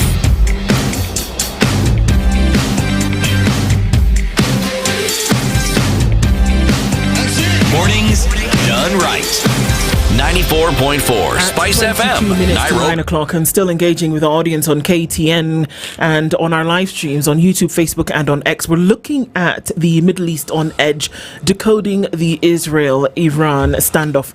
We did see this that Friday. We saw a series of attacks that took place. Many people killed, scores injured, and then asking the question that in terms of Middle East politics and alignment, Israel is in it again. And this is interesting, Prof, that during, I mean, it's still ongoing, but, you know, at the time where the temperatures were hottest during the Israel-Palestine conflict, that Iran had been stepping on the gas, hadn't they? Slightly. And they said, you know what, there will come a time where we will protect those that we are aligned with, essentially. Is this a manifestation of that almost threat that was given maybe 11 months ago? Yeah. First and foremost, you know, you can understand where my friend Rotem, Ambassador Rotem, is coming from. Israel itself from the beginning. It's not really, and it's important for you listeners and those watching to know that this is not something that is happening. When you see war, it's a manifestation of long-term war in the mind. And this is not about a century, I mean a decade, it's about a century or more. Culminating in, you know, what happened in Germany and so on. So when you're looking at Iran, don't think about this is something that should have been prevented. There must be a total change of mindset and more confidence in the system that we have. So what does Israel's attack on Iran show us about the world we are living in today? It is telling us that there is no trust. We are, it's what Donald Trump calls America first, meaning it's all about our small nations, wherever they are, that we cannot count on the international system to protect us. And that's why Ambassador Rotem is saying that you go to Dr. Google and look up and see how many times Iran has, you know, promised promised this and this. But I think the main issue that should come up now is that the larger context of this war between Israel and Iran is basically Palestine. There's nothing else. It's Palestine. What is going on in Palestine, the killing of civilians, and both in Israel by the attackers, and also by Israel itself bombing homesteads or homes of ordinary people in Palestine. That rancor, that anger, that fury that is coming from there is what has made many Arab or Middle East countries that are either Muslim or of Arab orientation to basically begin to come up with rhetoric, the kind that you get from Iran. Because Iran is the strongest military power in the Middle East by virtue of its victory over Iraq. And it's a war. It's really a battle-hardened kind of a country, And so, when Israel targets Iran, this is the final frontier in its war in Middle East. As I said earlier, it has finished Libya, which was a major threat under Muammar Gaddafi. It has done with the Assad regime in Syria. This is the other enemy. It has managed to make peace with the UAE, Arab Emirate, and also make peace with Egypt, another major power, and make peace with Saudi Arabia. Now, Iraq is down completely, and what remains? So this is really the final frontier in Israel's war against its enemies. And this is a continuing war from the 60s, physically, but long before the 60s and when Israel was born. What is the casualty? It is two-state solution to the Middle East crisis. That's the casualty. Ideologically speaking, there is the aspect that Iran sees itself as the leader of the Islamic resistance against Western imperialism and Zionism, as well as undermining Israel strengthens Iran's position as the leader of the Islamic and Arab world. And if that is the case and all the negotiations that are happening, what exactly does Israel's attack in Iran do to negotiations that are ongoing with regard to even the nuclear program are being stopped by Iran? Well, that you can call them, dead and buried now, because there's no. I mean, in the first place, there will be no. Iran will have to now reorganize itself after that decapitation attack, because what Israel has done is basically to decapitate Iran by killing almost all its leadership, and I think it's falling short of, taking out the president, Khomeini, and others. From the look of things, it seems to have that capacity. So countries don't attack others without knowing what they are up to. But I think we are living in a world where state is not the only actor. And I think this is what Israel need to learn. That the state is not the only actor. And in a number of cases, the non-state actors have become more important and more powerful than even individual. How was America attacked? America, for the first time, was attacked on the home front. Never mind the Atlantic divide between it and the rest of the world. In one morning, not at night, one morning, as people were going to work on September 11, and thousands and thousands of Americans fell, perhaps more than half in any more recent war. But why did that happen? Because this war has been in the mind of the Arabs. So when the scholar, Samuel Huntington, talked about the crash of civilizations, we are the one who are fueling this crash of civilization, because you are creating the soldiers of tomorrow. So the decapitation of Iran now has created the Ayatollahs of tomorrow. So I think there is no alternative to negotiations in our world today, because the alternative to it would be a world of the mighty, those who have the might dominating, and those who don't have the might basically succumbing. And that humanity has moved almost 2 centuries from that. That was what decolonization was about. That's what creation of Israel was about. The creation of Israel itself was about saying that Germany and all those who think when they are mighty they will operate and others will not. And that's how the world now arrived at the idea that we need, Israel as a nation and as a state, and we need Palestine as a nation and a state. Before 1948, there is no Israel in the map of the world. So that is where we are. Prof, let's just circle back and bring this home. Where should Kenya align? Because we have relations with both countries. One, or is it a question of it's not our war, why should we care? Two is, why should this concern a Kenyan? Yeah. So one, where should Kenya align? And two, why should we care here in Kenya? Now, I have said this again and again, that the safest ship home for Kenya is to stick to our national interests. And our national interests are spread between the two countries, Israel and Iran. And therefore, the only thing we can do as Kenyans is to stick to the principles that govern the world. And the principles that govern the world is that unilateralism, in all its guises and manifestations, cannot be condoned. Two, war is never a solution to any situation anywhere in the world. It might be for the meantime because you are strong, but tomorrow the weak will also become strong. What is your safety? And therefore, as Kenyans, we have no alternative but to just stick to the principles. So if I was in State House now, I would now be looking at all the books that we have agreed upon from the time of the League of Nations to now the United Nations, and what the African Union has decided on this kind of matters, what our negotiations within IGAD and the East African community about these principles governing relations. And then you stick to them without any compromise. Whether they hurt Israel or they hurt Iran, then you stick to the principles.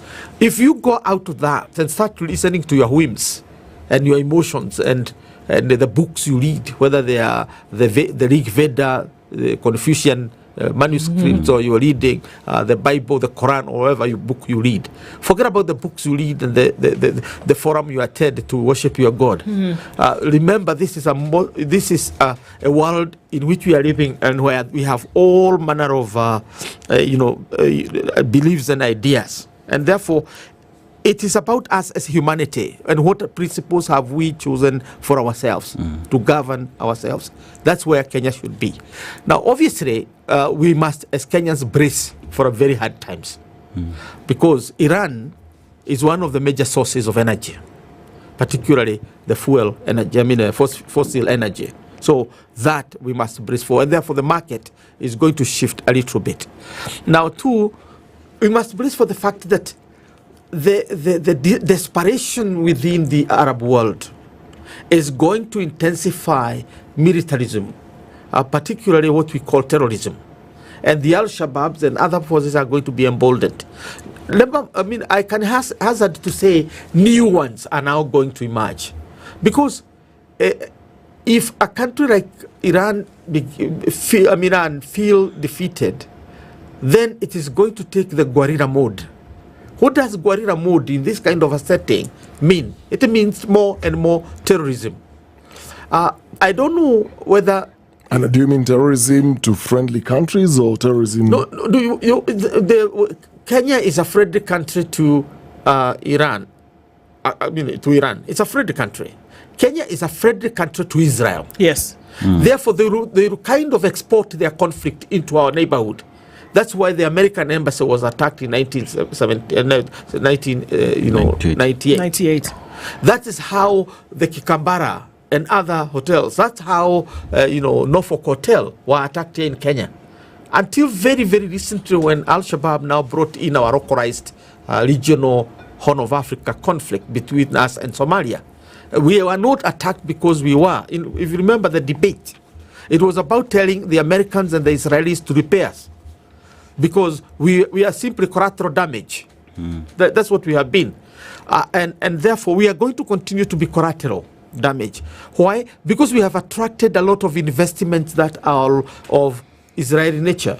Now we have the French multinationals. Remember, also economy is globalized. And the globalization of the economies mean that Kenya, as one of the favorite destinations of investments, is basically, a soft target. So what should the approach be? The approach for us as a government of the Republic of Kenya is essentially to be as, I would say, as beyond reproach as Caesar's wife in regard to sticking to international principles and defending them robustly. We have no alternative. Now, unilateralism, either by Israel or by Iran, is not something that can be condoned. Because if Kenya feels today that we are strong and we send our missile to Djibouti because it is weak, what is the future of peace in the Horn? If that's how we begin to act.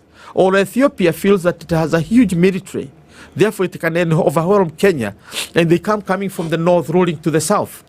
What does that mean? And do you think that's going to happen? Because we have the latest, where there was an expose on Kenya's arms in Sudan war. Yeah. We don't seem to be doing so well when it comes to the geopolitics, regionally speaking, how we align ourselves, going back to the books, like you're saying, let's look at our standards, our interests. So if you're looking at the bigger picture here, looking at what's happening between Israel and Iran, let's just draw back to our own continent. Let's look at how our involvement is in the Sudan war, what's happening in the DRC, in line with the current government. Do you see there's a concern there? That's why I'm saying so strongly that we need to stick to international principles guided by our national interest as Kenyans, not the other way around. Because our national interest, interpreted narrowly by our regimes or the rulers that we have, might actually appear, like they are leaning towards one side. But the principles are clear. Now, the threat to Israel is something we are all concerned. And therefore, when Israel says it's threatened, it's something we understand. And we still feel maybe the fear of a nuclear arsenal in Tehran is legitimate for Israel.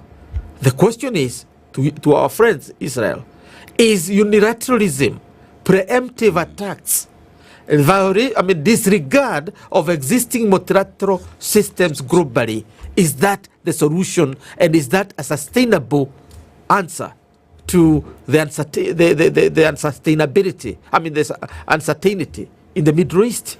Two, when you we get the kind of reports you get from Gaza, from Palestine, and all their cities, and the kind of killings that are coming from the media, and the product that comes from that in terms of the responses of the people. How is Israel working towards its own sustainable future? This is essentially the big question. So as Kenyans, we do understand fully the concerns of Israel. But Israel should be the first country to help foster a strong international system, because it is that international system that got them surviving from Hitler. It is the defeat of Hitler that gave birth to Israel. And it is not the Israelis who defeated Hitler. It is the international community. My answer today to Israel is that from now on, it has to invest in a strong international system that protects the weakest and the most vulnerable. Because Israel is vulnerable. It is vulnerable because of the kind of nationalism that has been whipped over the years. Now, Iraq, the Middle East also feels vulnerable because it is abandoned by the major powers, particularly the United States. Rather than protect those principles, the United States have always been seen to align itself with Israel. In fact, that's why Donald Trump looks like now he's an angel, because he's now saying, I'm not going in. You can imagine if Donald Trump started his rhetoric and said that we are now going to wipe out Iraq. Now, the world would be in such a difficult situation. So, in short, Israel needs to invest in the instruments of stabilizing the world. Now, Prof, the African Union has pronounced itself on the war, especially between Israel and Gaza, and it's put a position of indifference and pushing for multilateralism to take place. But then again, you come back home, and Kenya's position with regard to the Israeli-Gaza war, and Kenya clearly condemned Palestine or Gaza, the Hamas on that war. But then again, as we have this discussion here, there is the aspect of Israel being supported by other major countries in this war, and how then does that affect Kenya, where we stand with our relations with these other countries that are supporting the war? No, first and foremost, we must know, and that must be said in black and white here, that what we are experiencing in Iran, what we are experiencing in Israel, is the rule of the extremists. Now, I know my friend Ambassador Rotem will talk about the extremists in Tehran. I think we need to look at the extremists in Israel, because they are the ones who ruled out any option of a negotiated peace, and they started by basically hunting down their own that are for peace. In other words, and now they have decapitated those in Iran, and you don't know whether those below them are the ones who cannot even give in to any idea of sitting around a table. So the point is here, Kenya as a country need to really go back to the drawing board. We have no situation. And then we must state it very, very clearly that we don't seem to be guided by any sense of respect for knowledge about ourselves, about our neighbors, and about the world in decision makings that affect our foreign policy. That's why we find ourselves subjects of headlines, both at home and abroad, that are talking about us as completely derailed. We are not. Nobody is fueling those headlines. It's our action, because Sudan. It is not the first time, for example, we are in Sudan. We were the major brokers of the Sudan peace. Yes. And we gave birth to a new republic called the Republic of South Sudan. And that did not affect us, and nobody said that we went wrong. Why? Because we followed the principles of the African Union, IGAD, and we were just facilitators. Therefore, we have become what you would call an anchor state. But now we are moving from an anchor state into what they call a rogue state. Catalyst state. No, rogue state. It's not catalyst. No, this is the public perception. Look at all the headlines today about what is happening in Sudan today. Look at what is happening in, for example, Congo and so on. So we are earning ourselves the reputation of a rogue state. And that is not for us, because we are a country that is known to be an honest broker in the region. I think we need to restore that honesty in terms of brokering regional peace. And this applies to the Israeli-Iran. It is moments like this when countries like Kenya stand up. I am not talking about going to the activist way of South Africa, where you sue Israel and do all this. But behind the curtains, you are such a powerful actor that you are respected because of that. Is there hope for negotiated peace between Israel, Iran, and even Gaza? There is no alternative. What else? Unless Israel obliterates Iran completely, which it can't. Unless Israel obliterates Gaza and the Palestinians, which it can't.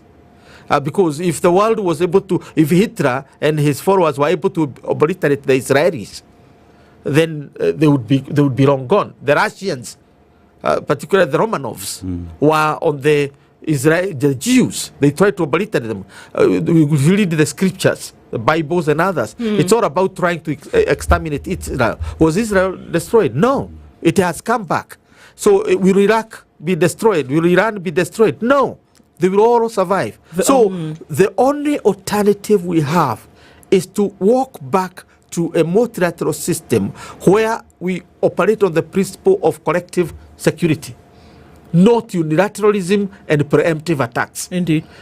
So it's collective security within the multilateral system is the only guarantee, even for China, even for the United States. That's only big and small.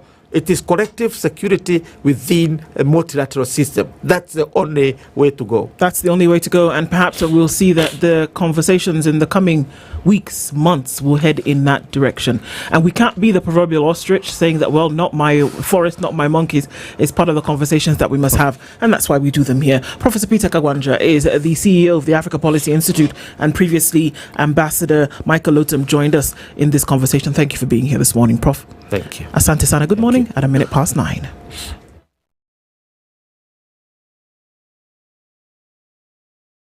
This is the news wire. I'm Leah Ubaga. 2 miners were killed after gold mining sites separately collapsed in Siaya and West Pokot counties. These are the latest such tragedies to happen at gold mining sites amid an operation to address the menace that has led to the loss of dozens of lives. The latest incident happened in Kambi Karaya, West Pokot County last evening, where rescue operations are still ongoing Police said after a long search and rescue mission, multi-agency teams managed to retrieve one female body while more remained trapped inside the debris. Now the body was buried in a tunnel where the victim had ventured to extract the gold.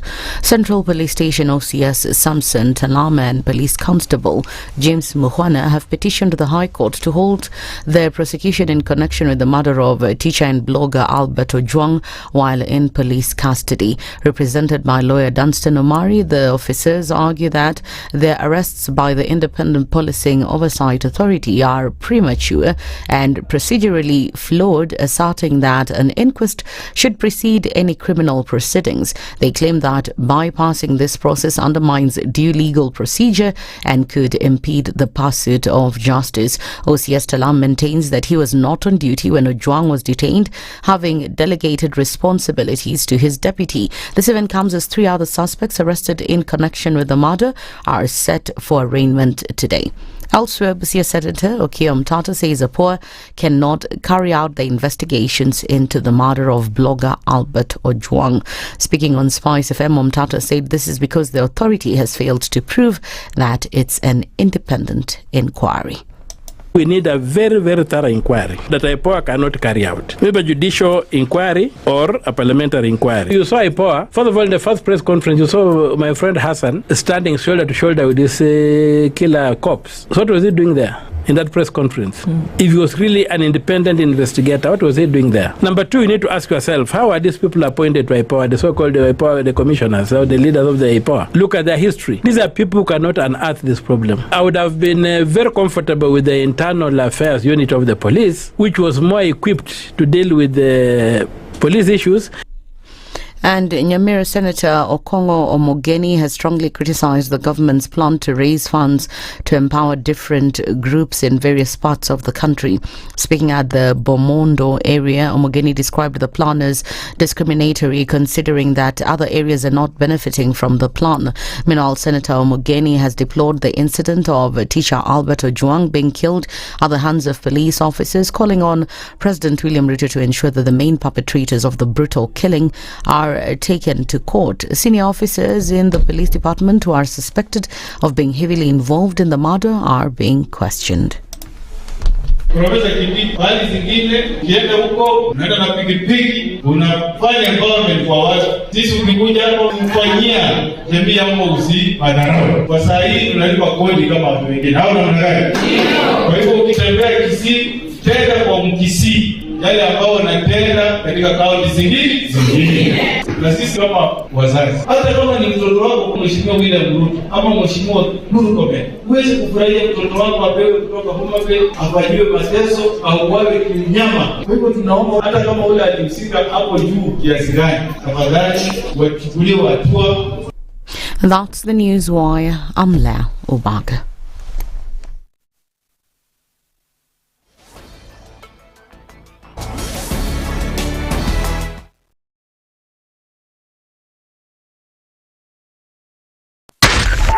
.4 Spice FM, Nairobi.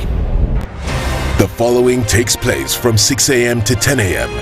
every weekday on Spice FM. In this country, 6 families and 8,000 Kenyans control 90% of the GDP. We are not a country. We are a plantation. We work for Ruto. When you're telling the judges court orders are papers or they will not obey court orders, they're sitting and you're seeking orders from them. So how are they supposed to interpret it? Isn't it an oxymoron? When you see a judiciary that seems to be under some control somewhere, you start questioning. We have very powerful governors, but they don't use their offices to serve the people. If you are not shameful to do what you are doing, why should we protect you? I'm human. Everybody's human. So when you're told, kuja tuongee, I mean, you'd be a fool to say, staki kuongea. Conversations have to be had, you know? People in leadership should only go into leadership if they are ready and willing to change the lot of the people. The Situation Room, Kenya's biggest conversation.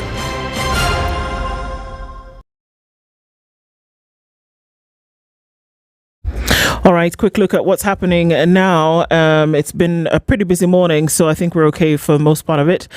Traffic that was coming off of the thicker superhighway has reduced significantly, so good on that. And also then as you're coming out of Westlands, I think we're seeing the traffic as you approach then what was the roundabouts, and also Spring Valley, Lower Kabete was a little bit crazy. It still is actually in and outbound traffic still doing the thing right about now, so something to watch out for there. And also as you come off thicker superhighway, it's still pretty busy as you approach Survey. Okay, so Kiambu Road also didn't do too badly this Monday. Keeping an eye on all of that as well through traffic hour. We'll keep talking and keep moving. SpiceFM KE on X, hashtag the Situation Room. Mature, intelligent talk every morning. Spice up yourself.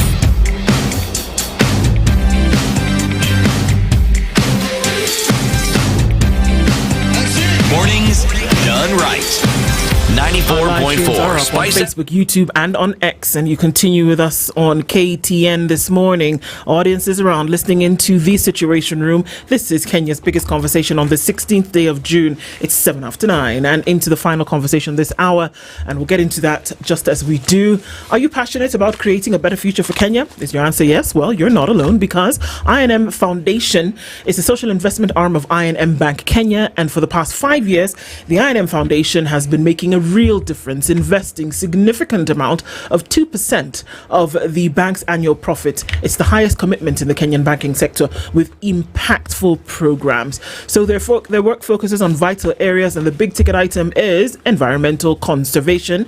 The I&M Foundation is dedicated in protecting our resources, the precious and natural heritage, through strategic partnerships and community-driven initiatives, ensuring a sustainable future for all. They're also into other pillars such as empowerment and enabling giving, as well as economic empowerment and education and skills development. They believe in impact, and are achieving it through focused action. So as we renew our pact to keep impacting, let's learn more about the I&M Foundation's vital work and how you can potentially collaborate by visiting imbankgroup.com/foundation to learn more. Powered by I&M. And speaking of impact, in these tough economic times, someone who's somewhere feeling nobody's listening and nobody cares about their situation, well, I&M does. And when you voiced your concerns over bank to M-Pesa charges, they heard you and they waived them. When you struggled with short-term loans, they also heard you and introduced a flexible 90-day option right on your phone. They're listening and they're also responding. So because your financial well-being is their priority. Now, experience a bank that's on your side. Open your individual or solo biz account today via the I&M Bank on the Go app. Fantastic stuff, and way to go. We're going to look into a debt conversation this hour, and you wonder what? Well, we'll tell you in just a minute. Professor Tia Warris is a UN independent expert on foreign debt and international financial obligations. You didn't know that folks like that existed? Well, they do. And she'll tell us exactly what she does after we say welcome to the hot seat of the Situation Room, Prof. Thank you very much. It's a pleasure to be here. How are you doing?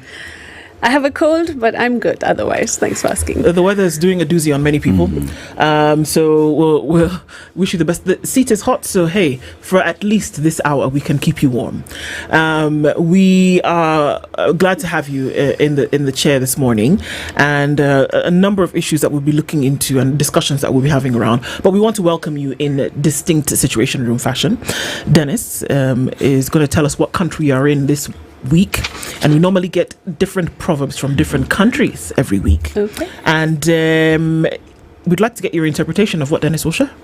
Okay. Yeah, we are in the country that is known as the land of 1,000 hills. It's a small but scenic country, a country with a gorilla population that is just amazing, and it's also one of the cleanest cities not only in Africa but in the world. It's a country that also had a genocide in 1994 which changed the trajectory of the country. Right now in Rwanda, they are just Rwandese. They don't call each other with their native languages, and the country is Rwanda. Now, the proverb that comes from Rwanda is, what comes from a neighbor only arrives after the rain has stopped. What comes from a neighbor only arrives after the rain has stopped. What do you make of that? Well, I mean, so many different things. But if I think about finance and debt and taxes, for example, then sometimes when things are extremely heavy, if the rain is really heavy, then even if people want to help, sometimes they cannot, and they have to wait until things lighten, not only for you, but sometimes for themselves as well in that process. And I think in the same sense, governments should also not take too much, but wait for the rain to lighten before asking for taxes, for example. So being able to find that, that balance, helping each other and building together, but being aware of each other's circumstances, I think. Yeah, well put. Indeed. Finding the balance is one thing that we often do. We're having a conversation this hour about the burden of the debts of nations. And when we talk about that, then we talk about debt as being the first charge for very many nations when it comes to then livelihoods and the protections of those. So those are some of the conversations we get into this hour. But first of all, we're curious, what does an independent expert, a UN independent expert, do? Yours is specifically for foreign debt and international financial obligations, but then how do we select? Oh, wow. So there are about 40 experts around the world that are selected for between 3 and 6 years. One term is 3 years. You do a maximum of 2 terms. And they are on different topics, and they're housed at the Human Rights Council. And there are other advisors around the world, but this particular set of advisors that are called independent experts or special rapporteurs report to both the General Assembly every year as well as the Human Rights Council every year on a combination of issues, on a topic within their fields of specialization of their choice. But at the same time, countries can ask them to come in and give technical advice. So I've done a variety. So you do what are called thematic reports, you do country visits or technical visits, but you also write letters to different stakeholders across the world, global leaders, in order to sort of highlight issues that you see are really pressing, and then hope that those governments and or institutions will pay attention or have a conversation with you to try and make things a little bit better. And the focus of each of our mandates, so there'll be food, there's health, there's education, and then there's me, foreign debt and international financial obligations. And the idea is to always have a lens on vulnerability of people, living standards of people, well-being, and of course human rights. Sure. Well, so one of those pressing issues that we look at that surely must have made its way into any one of the letters or any one of the papers that you've done, or that would then form the basis for interrogation and questioning and conversation, is the issue of debt. Foreign debt. And we can just focus on the African continent and, look at the country where we are in today. Foreign debt is the one thing that serves as a thorn in the flesh. And as though it is not enough, we somehow seem to find ourselves in every new fiscal year getting on to more debt. And even as we look at it, the first charge on any income for any country, constitutionally and otherwise, is debt. And it leaves very little after then recurrent expenditure for any kind of development. So, is it possible, and I guess that would be the first question, and then before we even look at obligations, is it possible to have a situation whereby there is a healthy relationship between development and debt, specifically for Africa? Oh wow, healthy relationship. I don't know. The rain is falling. It has not cleared yet. All the spaces, from what I can tell right now. But I'll tell you that there's always supposed to be a trade-off, and every financial decision that a country makes is always trading off with another decision. And so I always tell people it's going to be a suboptimal compromise, but we have to find a point when the rain is light enough for everybody to go in and out and move around, as it were.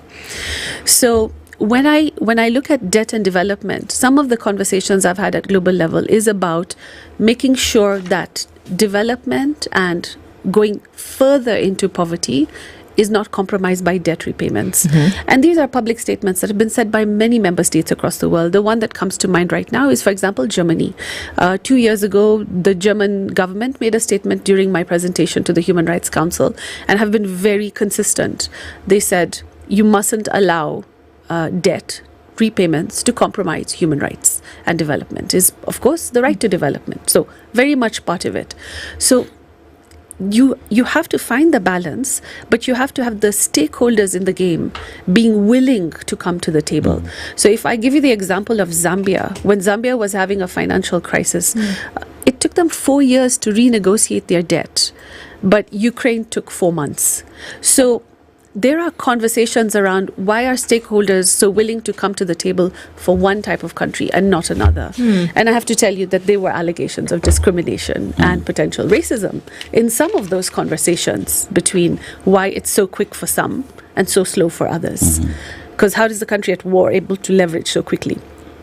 But if you come back down into Africa as well, so Zambia took 4 years. So can you imagine the kind of financial stress the people on the ground must have been going through? We're not even talking about development. We're talking about survival, and we're talking about people not moving backwards into poverty. And during COVID, we already had a deepening of poverty. We had more people going down into poverty, more people living on $1 a day and below. So we have a serious problem even in the world right now when we're trying to figure out how to keep people at a position.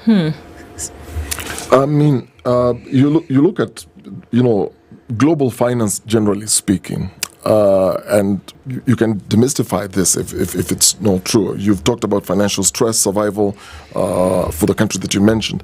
But is the global debt architecture designed to keep poorer nations trapped in these endless cycles of dependency, because there are those few then who benefit from this sort of structure? Yeah, so there's two types of debt. There's, Kenya knows Eurobond, for example, Yes. right? So there's private debt, which is the debt that high net worth individuals put into a pot and then use a mechanism that is an investment agency like BlackRock, right? And then invest into a country upon request or upon negotiations. So that's private debt. That's like the Eurobond one. And I'll tell you immediately, there are no global rules or regulations on private debt. You will never know who is the person who's contributed to the pot. You wouldn't even know if it is your CEOs of your big companies here or your global leaders or presidents who maybe have invested into those pots. But those are the pots that are out there. And then these pots are put together, and then there you have your Eurobond. But Eurobonds are in dollars, right? So that's just what they're called. But there's no laws or regulations on who contributes, how they contribute, who they are, how much they're going to make out of it. So then all you see is the rate of interest they negotiate. So I'll give you an example of Angola, because I was there last year. And Angola successfully paid off its private debt. So when it wanted to go back onto the table for the next debt, and they were paying like 8.75% interest rate, and they were honorable and they paid it off. And now they came back on the table for a new debt, and the offering was 13%. Why? Because they're good for it. But there's a big difference between a corporation that is a profit-making entity that's going to make more and more profit. Therefore, you're going to think about more and more interest rate. And it's a very different conversation for a country that's trying to build infrastructure. And the only time when you'll see some kind of dividends is when the infrastructure is complete. If you take the example of Kenya's road, this beautiful trunk road we have from the airport, right? Until it was completed, you don't see the economic benefit of it. You don't stop taking a 20-minute versus a 2-hour drive to move goods because the loan has come in. The difference is when the road is complete. So this was something in private bonds, and this is a problem for private bonds. And if I move you across to sovereign bonds that are public, like the IMF ones that are very, very famous across the world, then I'll tell you that those agreements are confidential. They are not for public consumption. So a domestic population has no right to know what is in it. Can I sorry, those words that you've said are a bit troubling. Yes. Because if they're a private agreement on the basis on which this loan will be taken, however, to repay this loan is very public in nature because of the fact that the majority of this will come from taxpayers' money, or there will be some kind of infrastructure that will suffer as a result of this money having to be paid back. How do we claim the privacy in the beginning but then make it public at the end of the day?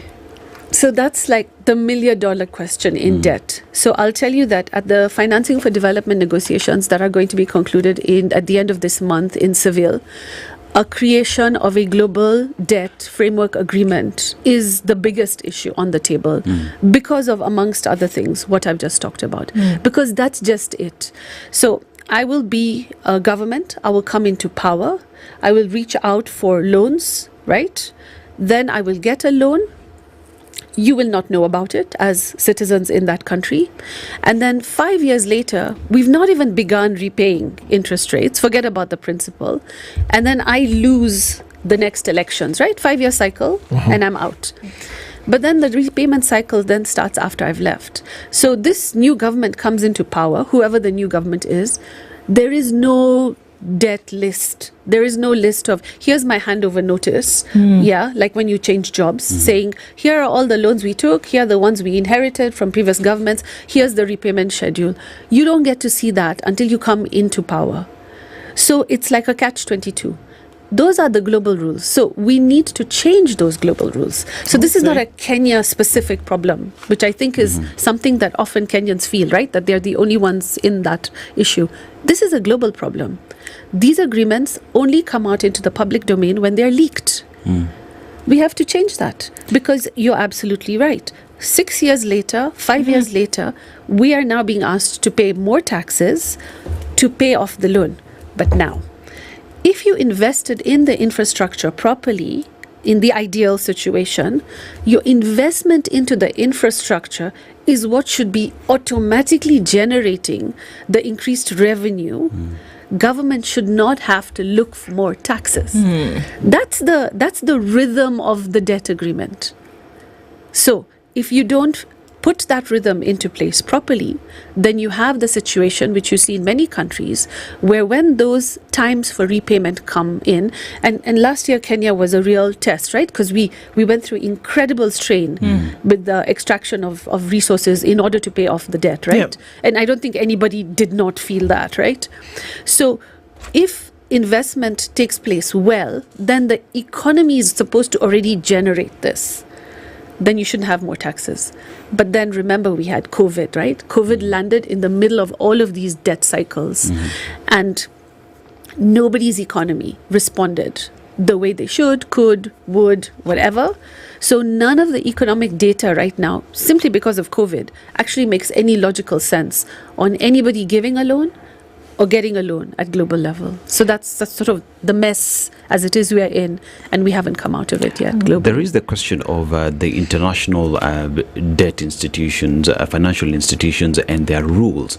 And then there is the aspect of the sovereignty of the countries and the laws that govern the countries. Now, you come to a country like Kenya, there is the need of public participation. But then here we have a debt that is being borrowed and it is confidential in nature, which begs the question, does the rules and the laws of the international financial institution override the sovereignty of countries? Well, that's so. It depends. Everybody's constitution has like a different set of clauses.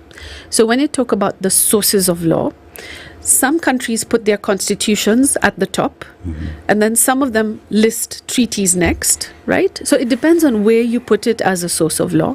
And then it is debatable and negotiable, but in your domestic jurisdiction. There isn't an international place to go and say, we don't have access to our agreements and we want access to them. So that's part of this whole conversation around financing for development in Seville, is where's the place to go when you're in dispute with the IMF? Where's the place to go when you to turn around and say that, 4 years is too long for renegotiation, right? So there are so many elements in all of this, and there isn't an international financial architecture. What I tell my students, what I tell people, is it's a series of bilaterals. It's Zambia with the IMF. And then there's another agreement, Zambia with BlackRock. But there isn't a place to go to and say, we have a disagreement with Zambia and BlackRock and the IMF, and we need a place to go to where we can renegotiate the repayments. And you know what? COVID just hit and we can't repay. So there are all of these pieces that have never been there. And it's because of this bilateral system that we're in this sort of quagmire, in a sense, that I think we're in right now globally. Yeah. I have a question. To just go back to what I had earlier asked about the architectural design of global debt, and to qualify my earlier statement, who benefits really from this structure? When you say, when you talk about, these debt agreements made in private, in quotes, how, do they consider the health check of a country's economy, or looking at you're lending under harmful conditions? Yes, you've got this money. This country wants debt. But do they also go through a health check to see, okay, if you're borrowing this much, how can you afford? Because I look at a personal, somebody who goes to get a personal loan, you go through all those checks. Yeah. Do they go through these checks to look at how the country is actually able to repay existing agreements before making an agreement? Yes, they do. They do? Yes, they do. But then they still give the loan, even if the data doesn't quite show what it should. So I'll give you an example. Yes. And I can give you a Kenyan example. Kenya has a population of about 18 million that voted in the last election. But our taxpayer base for income tax, right, for direct income tax, is about 6 million.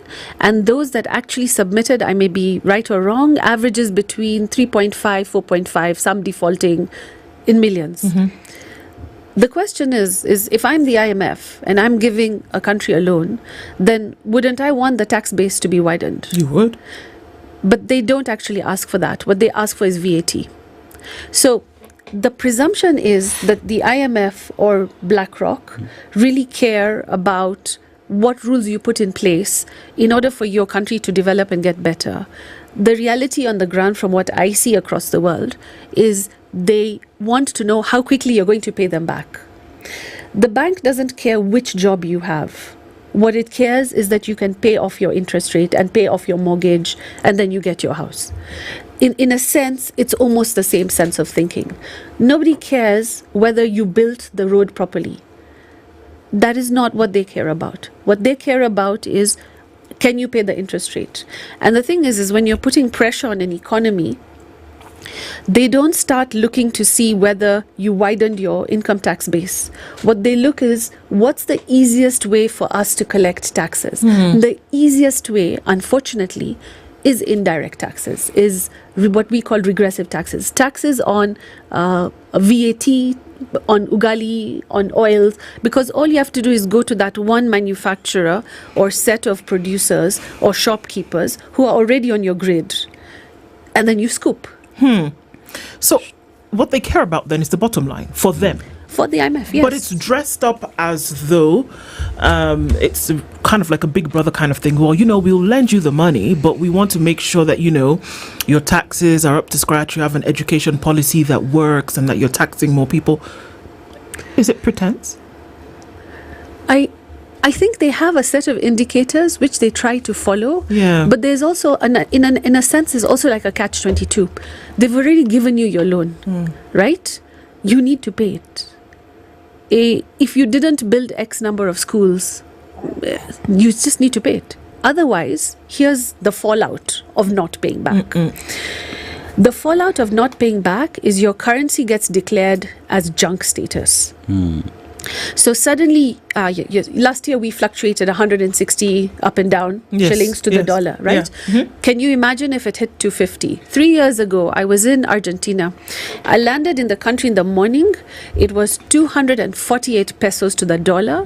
By evening, it was 280. 6 months later, it was 600. A year later, it settled at 1,000 pesos to the dollar. If I'm the IMF and it's 1,000 pesos to the dollar and it started at 250, just using the time span when I was paying attention, like really paying attention, right, to Argentina, then suddenly every dollar you're trying to earn to pay off that loan is now 4 times economic productivity on the ground. So you also don't want that. You also want to get paid off. Sure. So there's all of this byplay taking place. And then countries make decisions. And that takes me to the whole issue of illicit financial flows, because one of the biggest challenges that now facing a country like Argentina, because I think they've just convicted the former vice president, right? Yes. Okay, so for illicit financial flows, which means the money should have been landing in the country, like physically. Imagine you take a loan, the money should like bang land into the central bank and then get distributed out by it being spent on activities. But in reality, it may not have even landed where you would at least get like transaction costs out of it. Right? I'm really desperately looking for money for the country, and then it goes back out. In a lot of scenarios, it wasn't even landing in the country. And yet the people are paying. Absolutely. Because your domestic systems have to have the rules, the regulations, and the enforcement for it. Now, that is not really the IMF's responsibility, right? That is us. That's us as citizens in our countries. Argentina took an extra step 20 plus years ago. They nationalized the dollar accounts. Super dangerous, because now all of their businesses don't want to actually set up dollar accounts in their countries. So what you have is, I buy and sell raw materials that come into the country. I will give you the taxes, but my dollar account is somewhere else. And the thing is, money for an economy has 2 things. One is the tax that gets scooped and taken up by government, right, to pay off debts and to do infrastructure. But the second value of money is that it needs to move inside the country. The moment you have the account outside, then you lose that value of somebody just doing business domestically. And for me, that is the biggest challenge now facing a lot of developing countries. Let's take a break at that point. And at this, we're getting to getting to some stuff where then it starts to then blow one's mind, because then you want to ask questions about, then can we be sure that all debt for which countries are beholden today have actually made their way into the country? We're talking with Professor Tia Warris, who's a UN independent expert on foreign debt and international financial obligations. We're going to continue with this conversation, the burden of the debts of nations, and then look at then perhaps what we should be doing. But before that, if you missed it, you still have a chance to buy something for Dad. Yes, yesterday was Father's Day, and celebrated all the fathers out there. Dennis Okari, happy belated Father's Day. Thank you very much. To you too, Dennis Aseto. Asante sana. And yes, indeed, we have to face the fact that fathers are very difficult to know what to get to them, because there's this one thing that they just love. My father is a cardigan. That thing, I've seen it ever since I was young. But this Father's Day, I decided, you know what, get a shoe, But Woolworths is coming along as well and telling you that it's about time our fathers got rid of that jacket from 1995, and that it's important to upgrade them. How do we do that? The Father's Day, Woolworths is giving you 30% off menswear, knitwear. We're talking about jackets and coats. And yes, that means cozy, classy, and cool options he'll absolutely love for the next number of years as well. And whether it's a chilly day indoors or dinner out, Woolworths has the perfect gift waiting. Now, slide into Estonia, you grab the good stuff and make this Father's Day unforgettable. Like we say, fathers are celebrated every day. And offers ended yesterday, but you still have an opportunity to walk in and enjoy these offers. Terms and conditions apply, and Woolworths is the difference. Absolutely. We're taking that break. We'll be back at 25 minutes to 10. Good morning.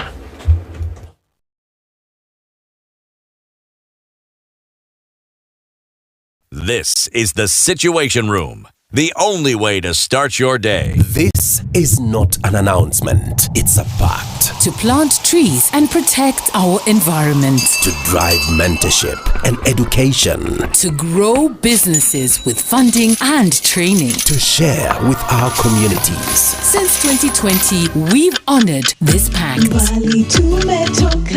As we mark 5 years, we renew it, because all impact begins with a part. I&M Foundation, celebrating 5 years of impact, powered by I&M Bank. Oh, great!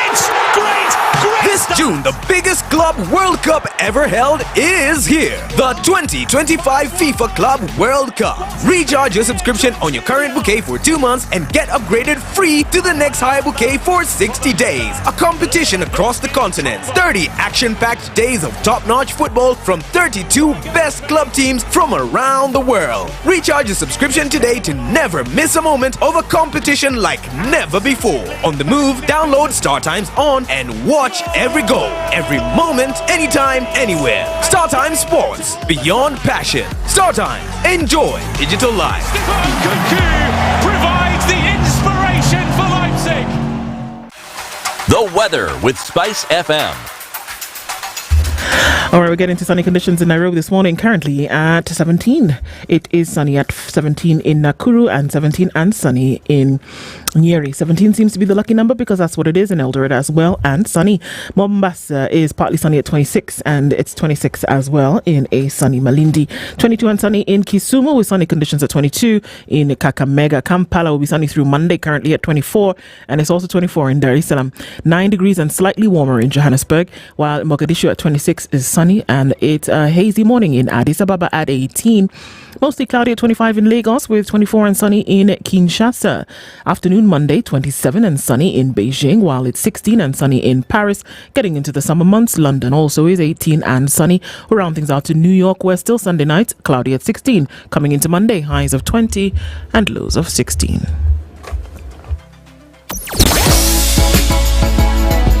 Sugar and spice and everything nice. Spice FM. Spice up your life.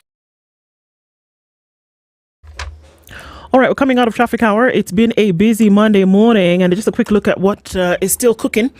That traffic on the Thika Superhighway is still heavy as you come towards the Allsops Junction, but it's not so red anymore. But then survey through towards that Murang'a Road and Wangari Maathai Way Junction is bumper to bumper. We'll deal with that. Kiambu Road also has diminished, so we're not having a problem there. And Limuru Road also cleared up now, so we're good to go. As you get into the CBD off Uhuru Highway, that's cleared. But then Landis coming in from Jogo Road through towards Kamkunji at the roundabout, still bumper to bumper. Mombasa Road looks good, we're fine. And there's your scenic route in the Southern Bypass through towards the city, so yay for that. On the Eastern Bypass, I think we've done well. Just a little bit of that left as you then approach North Airport Road on that dip just past Embakasi. Apart from that, we've done well. Let's see what it looks like through the day. Talk to us, Spice FM KE on X. Mature, intelligent talk every morning. Spice up yourself.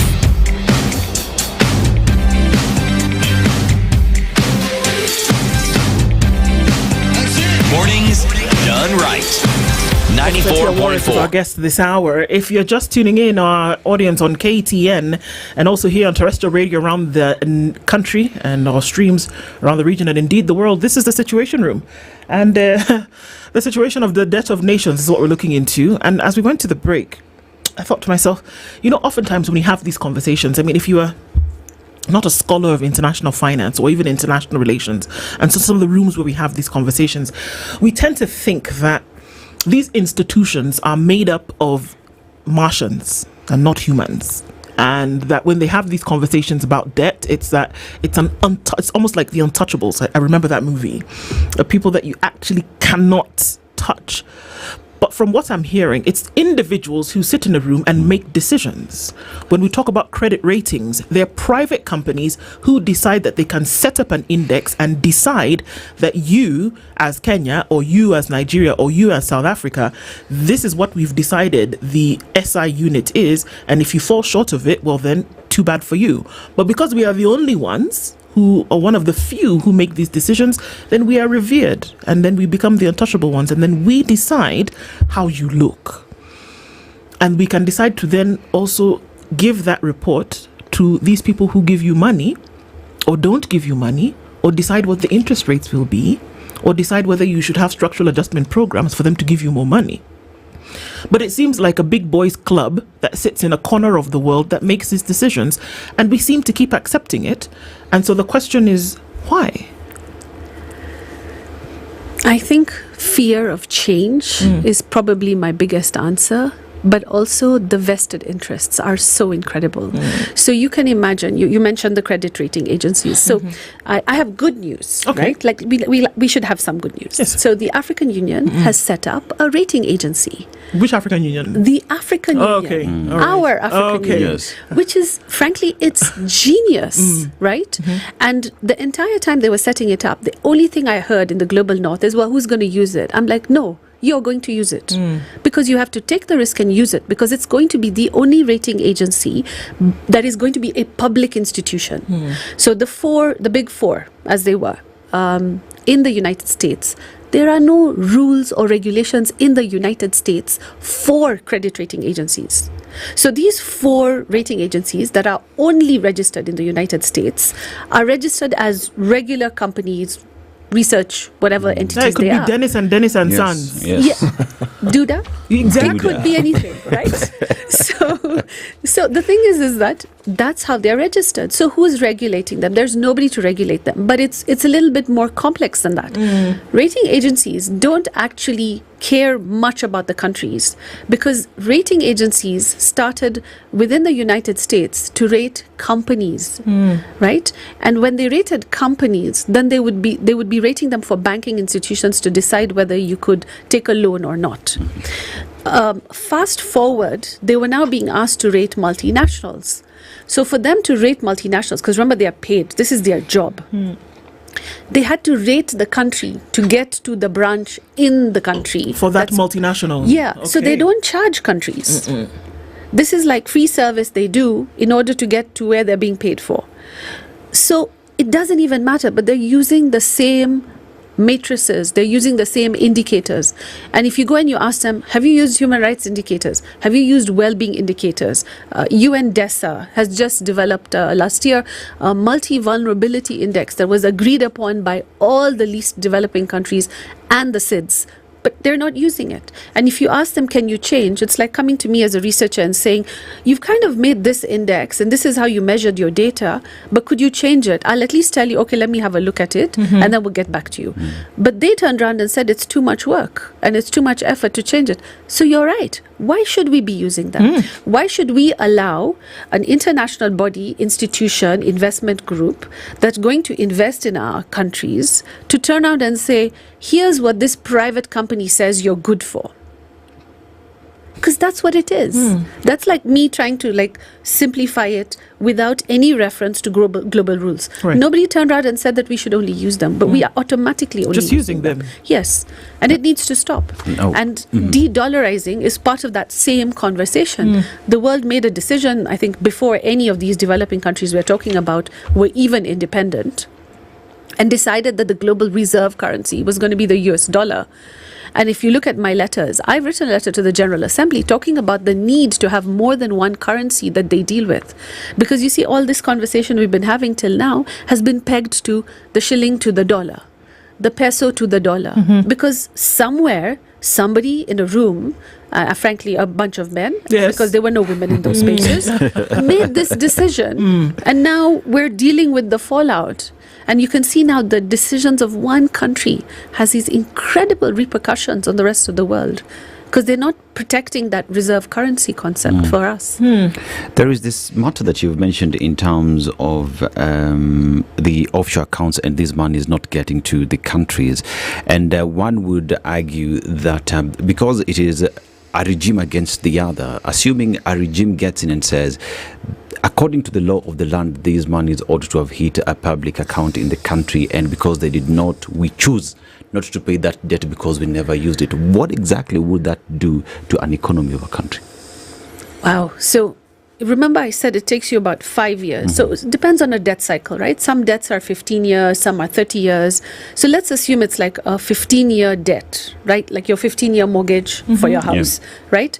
So in those first 4 or 5 years, you're given a window to do the investments. But now imagine the human beings in the institutions globally. In 5 years, will they still be in the same docket? who's tracking and tracing? Like, that's the human being, right? Like, I always go back to look to see where's the human being that negotiated. The presidents and the cabinet secretaries may not be the same anyway after 5 years. So who's doing the tracking and tracing? So you need a debt management office, and you need one that has access to the actual real data at a domestic level. And then you need to be able to have external watchdogs. Citizens need to be able to see it. But the situation we're in is you don't even know in some countries in the world if they've even got a loan, let alone if the loan has landed. So if you heard, I think it was Senegal. Senegal said he got into government and realized there was a whole bunch of loans he never knew existed. That is the normal scenario. Second normal scenario is when you have a change of political party, 90% chance the treasury is going to be empty. There you go. It's a change, so there will be nothing left. Yes, so you'll walk in thinking, oh, we just got a loan just before elections, so there should be like, the tranche should be running, but maybe it was used for political party campaign financing, which is also very common. So you'll come in and it'll be empty. But in some cases, illegal. Not some cases, it's illegal. It is illegal in all cases. Yes. And it seems to, however, be something that is out in the open, Prof, that it happens, because we wouldn't be talking about it if it was irregular. It is regular, it happens, but it is illegal. Yes. Here we are talking about, cases whereby you can borrow for development, or in the short term, you can borrow to fill a budget deficit. But it's short term. Yes. It's short term, and we're talking about to fill the gap between fiscal years. In Kenya, that's one where you can borrow. But the amount of money that we're talking about for the period of time is also very small, 3 months maximum. That's when you can borrow. But for the longer period of time, you can only borrow for development. Unfortunately, if we take the debts in a lot of countries, and we're not just talking about Kenya, and I keep going around the continent because it seems to be the same sing-song around the place, that if you take the debt that nations owe and you put it up on this big screen, and you want to split the screen between the debt owed and the development achieved, even if it is ongoing, you will not be at par. No, you will not.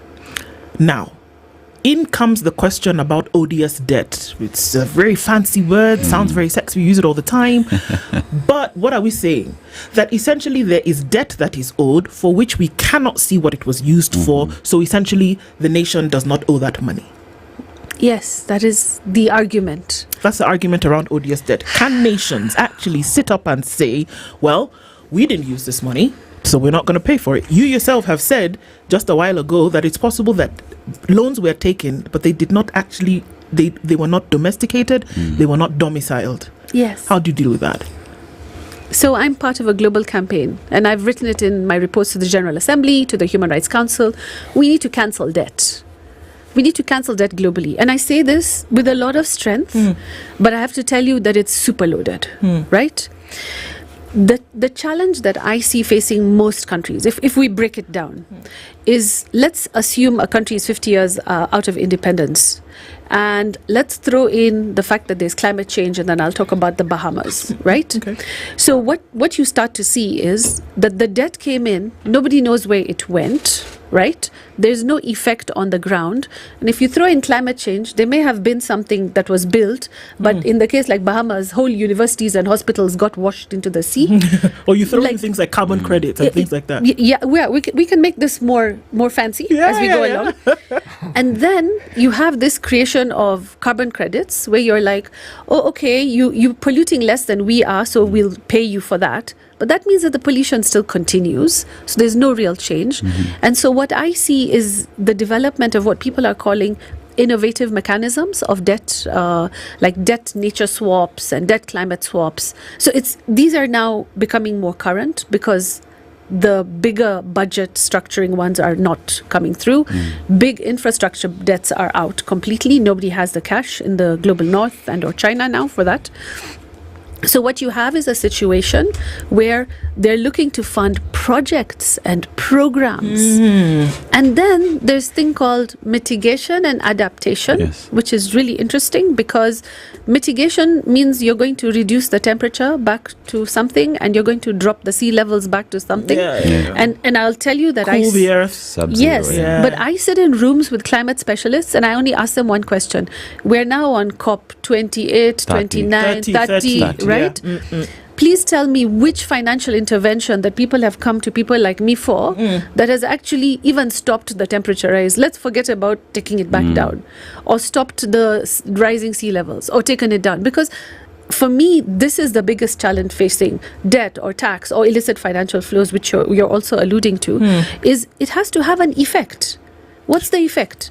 If it doesn't have an effect, please don't come to me for the financial intervention. Leave my financial interventions out of it and start looking at politics, start looking at corruption.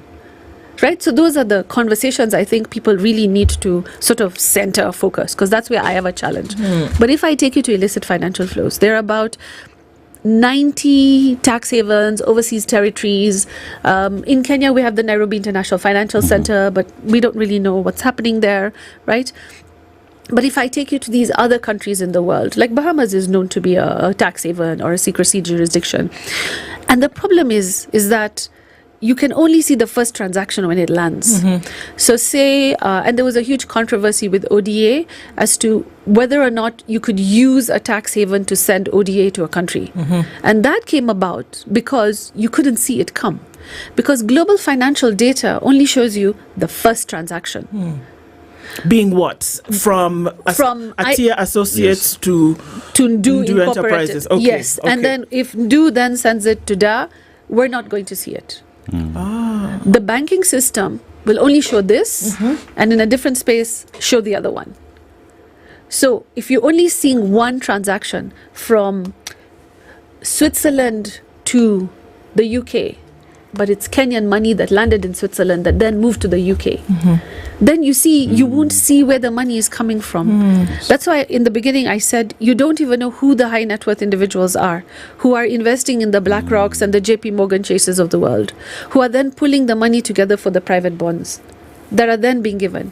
So there is this element that is almost silent in this entire financial space, and that is the human being. Who's the human being? We can't be talking of a company like a bank. We have to talk about who owns the bank, who are the shareholders of the bank, and then who's the one with the cash. And so we have been developing regulations around what we call beneficial ownership. Laws need to be passed across the world that show you down to the human being. But we don't have beneficial ownership laws for the credit rating agencies. We certainly don't have them for the Eurobond investors through private investment companies. It's impossible to have this conversation without talking about the politics around debt. And in the beginning of your statement, you talked about, how, for example, a regime can, go into borrowing, and the next one, because it's an election cycle, so you borrow, but the people are going to pay is the next cycle of the next government. Now, we look at private creditors, for example, and the politics around this, because I'm looking at two key loopholes. One is I have the ability to borrow, and I'm not necessarily obligated to finish off paying it in my term. The next one will bear the consequences of my borrowing.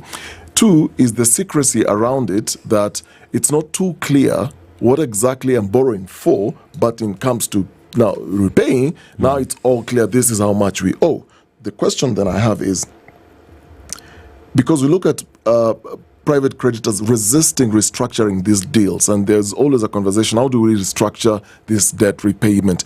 Should there be tools, or should there be a fair debt relief or mechanisms to compel the participants to say, hey, let's have a look at this once again, and there is a case here? Yes, of course. I fully agree that there is a case there, and we need to open up the space. But let me take you even further back.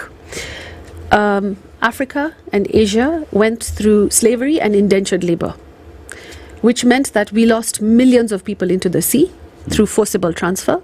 And there's a global call for, this is the year of reparation. The AU has declared this as the year of reparation. So let's just put the maths of it there, right? So from a person who works in fiscal law issues, financial issues, that human being is like an economic unit that would have been like a productive person, done work, built their family, but they're in the sea and they're gone. And we may have lost millions to the sea, forget about the millions to other continents, right? Now, we lost that ability to actually economically grow. And so that is now showing itself. Whereas the people that landed on the other side became productive for another country. So they've been developing on the backs of people from this continent and also from Asia, because both these continents have that history, right? So now if you have this scenario taking place, and then I take you forward to this conversation around debt, then the question that comes up repeatedly is, when do we start the timer?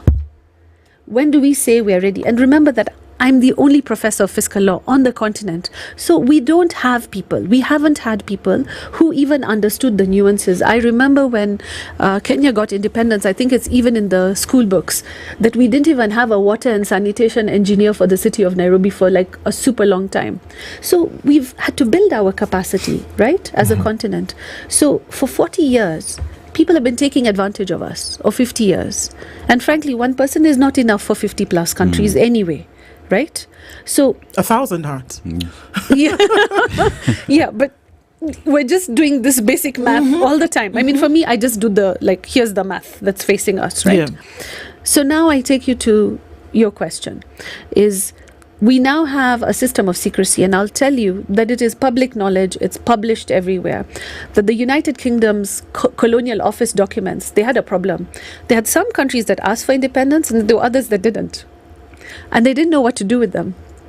And so they offered this transaction movement as a way for them to make some money so that they wouldn't be reliant on the UK's social services. And so you have this scenario of a lot of countries that never actually became independent across the world, right? And then you have these overseas territories. And so to keep them financially stable, that system was set up. But I will tell you that the same system they set up to help, which may have had a good intention in the beginning, is the same one that criminals use to clean their money. And then I fast forward and I'll tell you that many governments that used to give development aid used to use the same set of countries to then send transactions through, because they would say it was easier or cheaper or faster to do. Yeah. So there's these layers that have been happening for the past 40 or 50 years. And this conversation is now coming because for the past 10 or 15 years, people like me, we've been fighting to fix and change and adjust. And it's reached the stage where it's now coming more and more into the public domain in developing countries.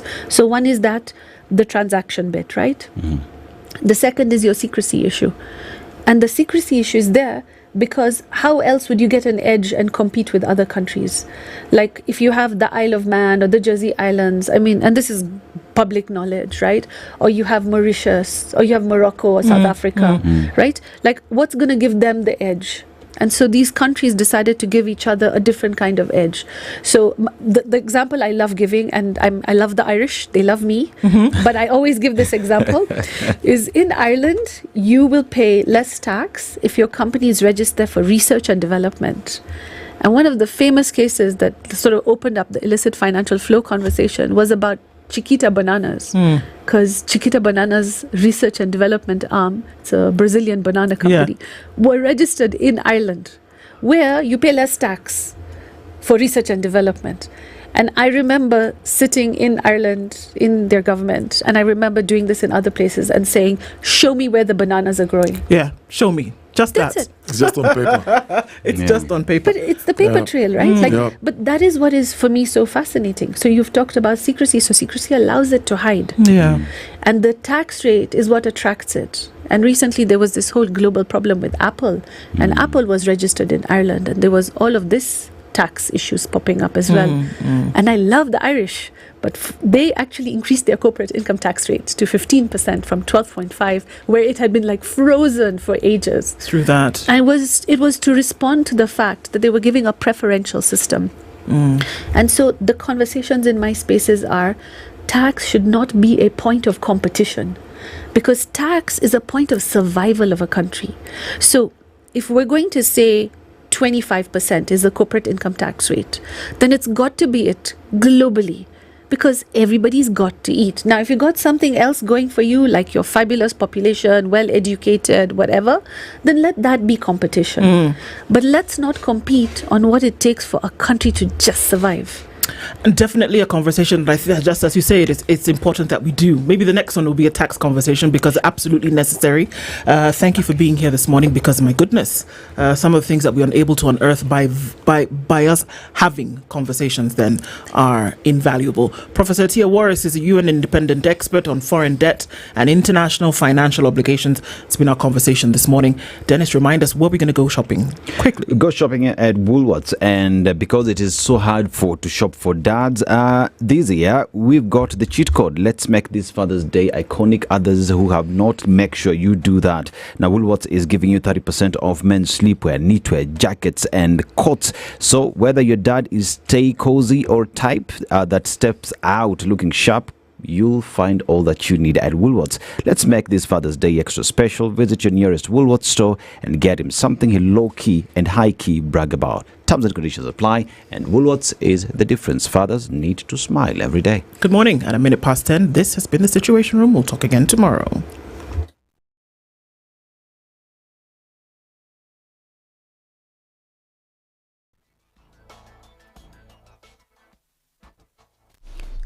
Good morning. This is the News Wire. I'm Lydiah.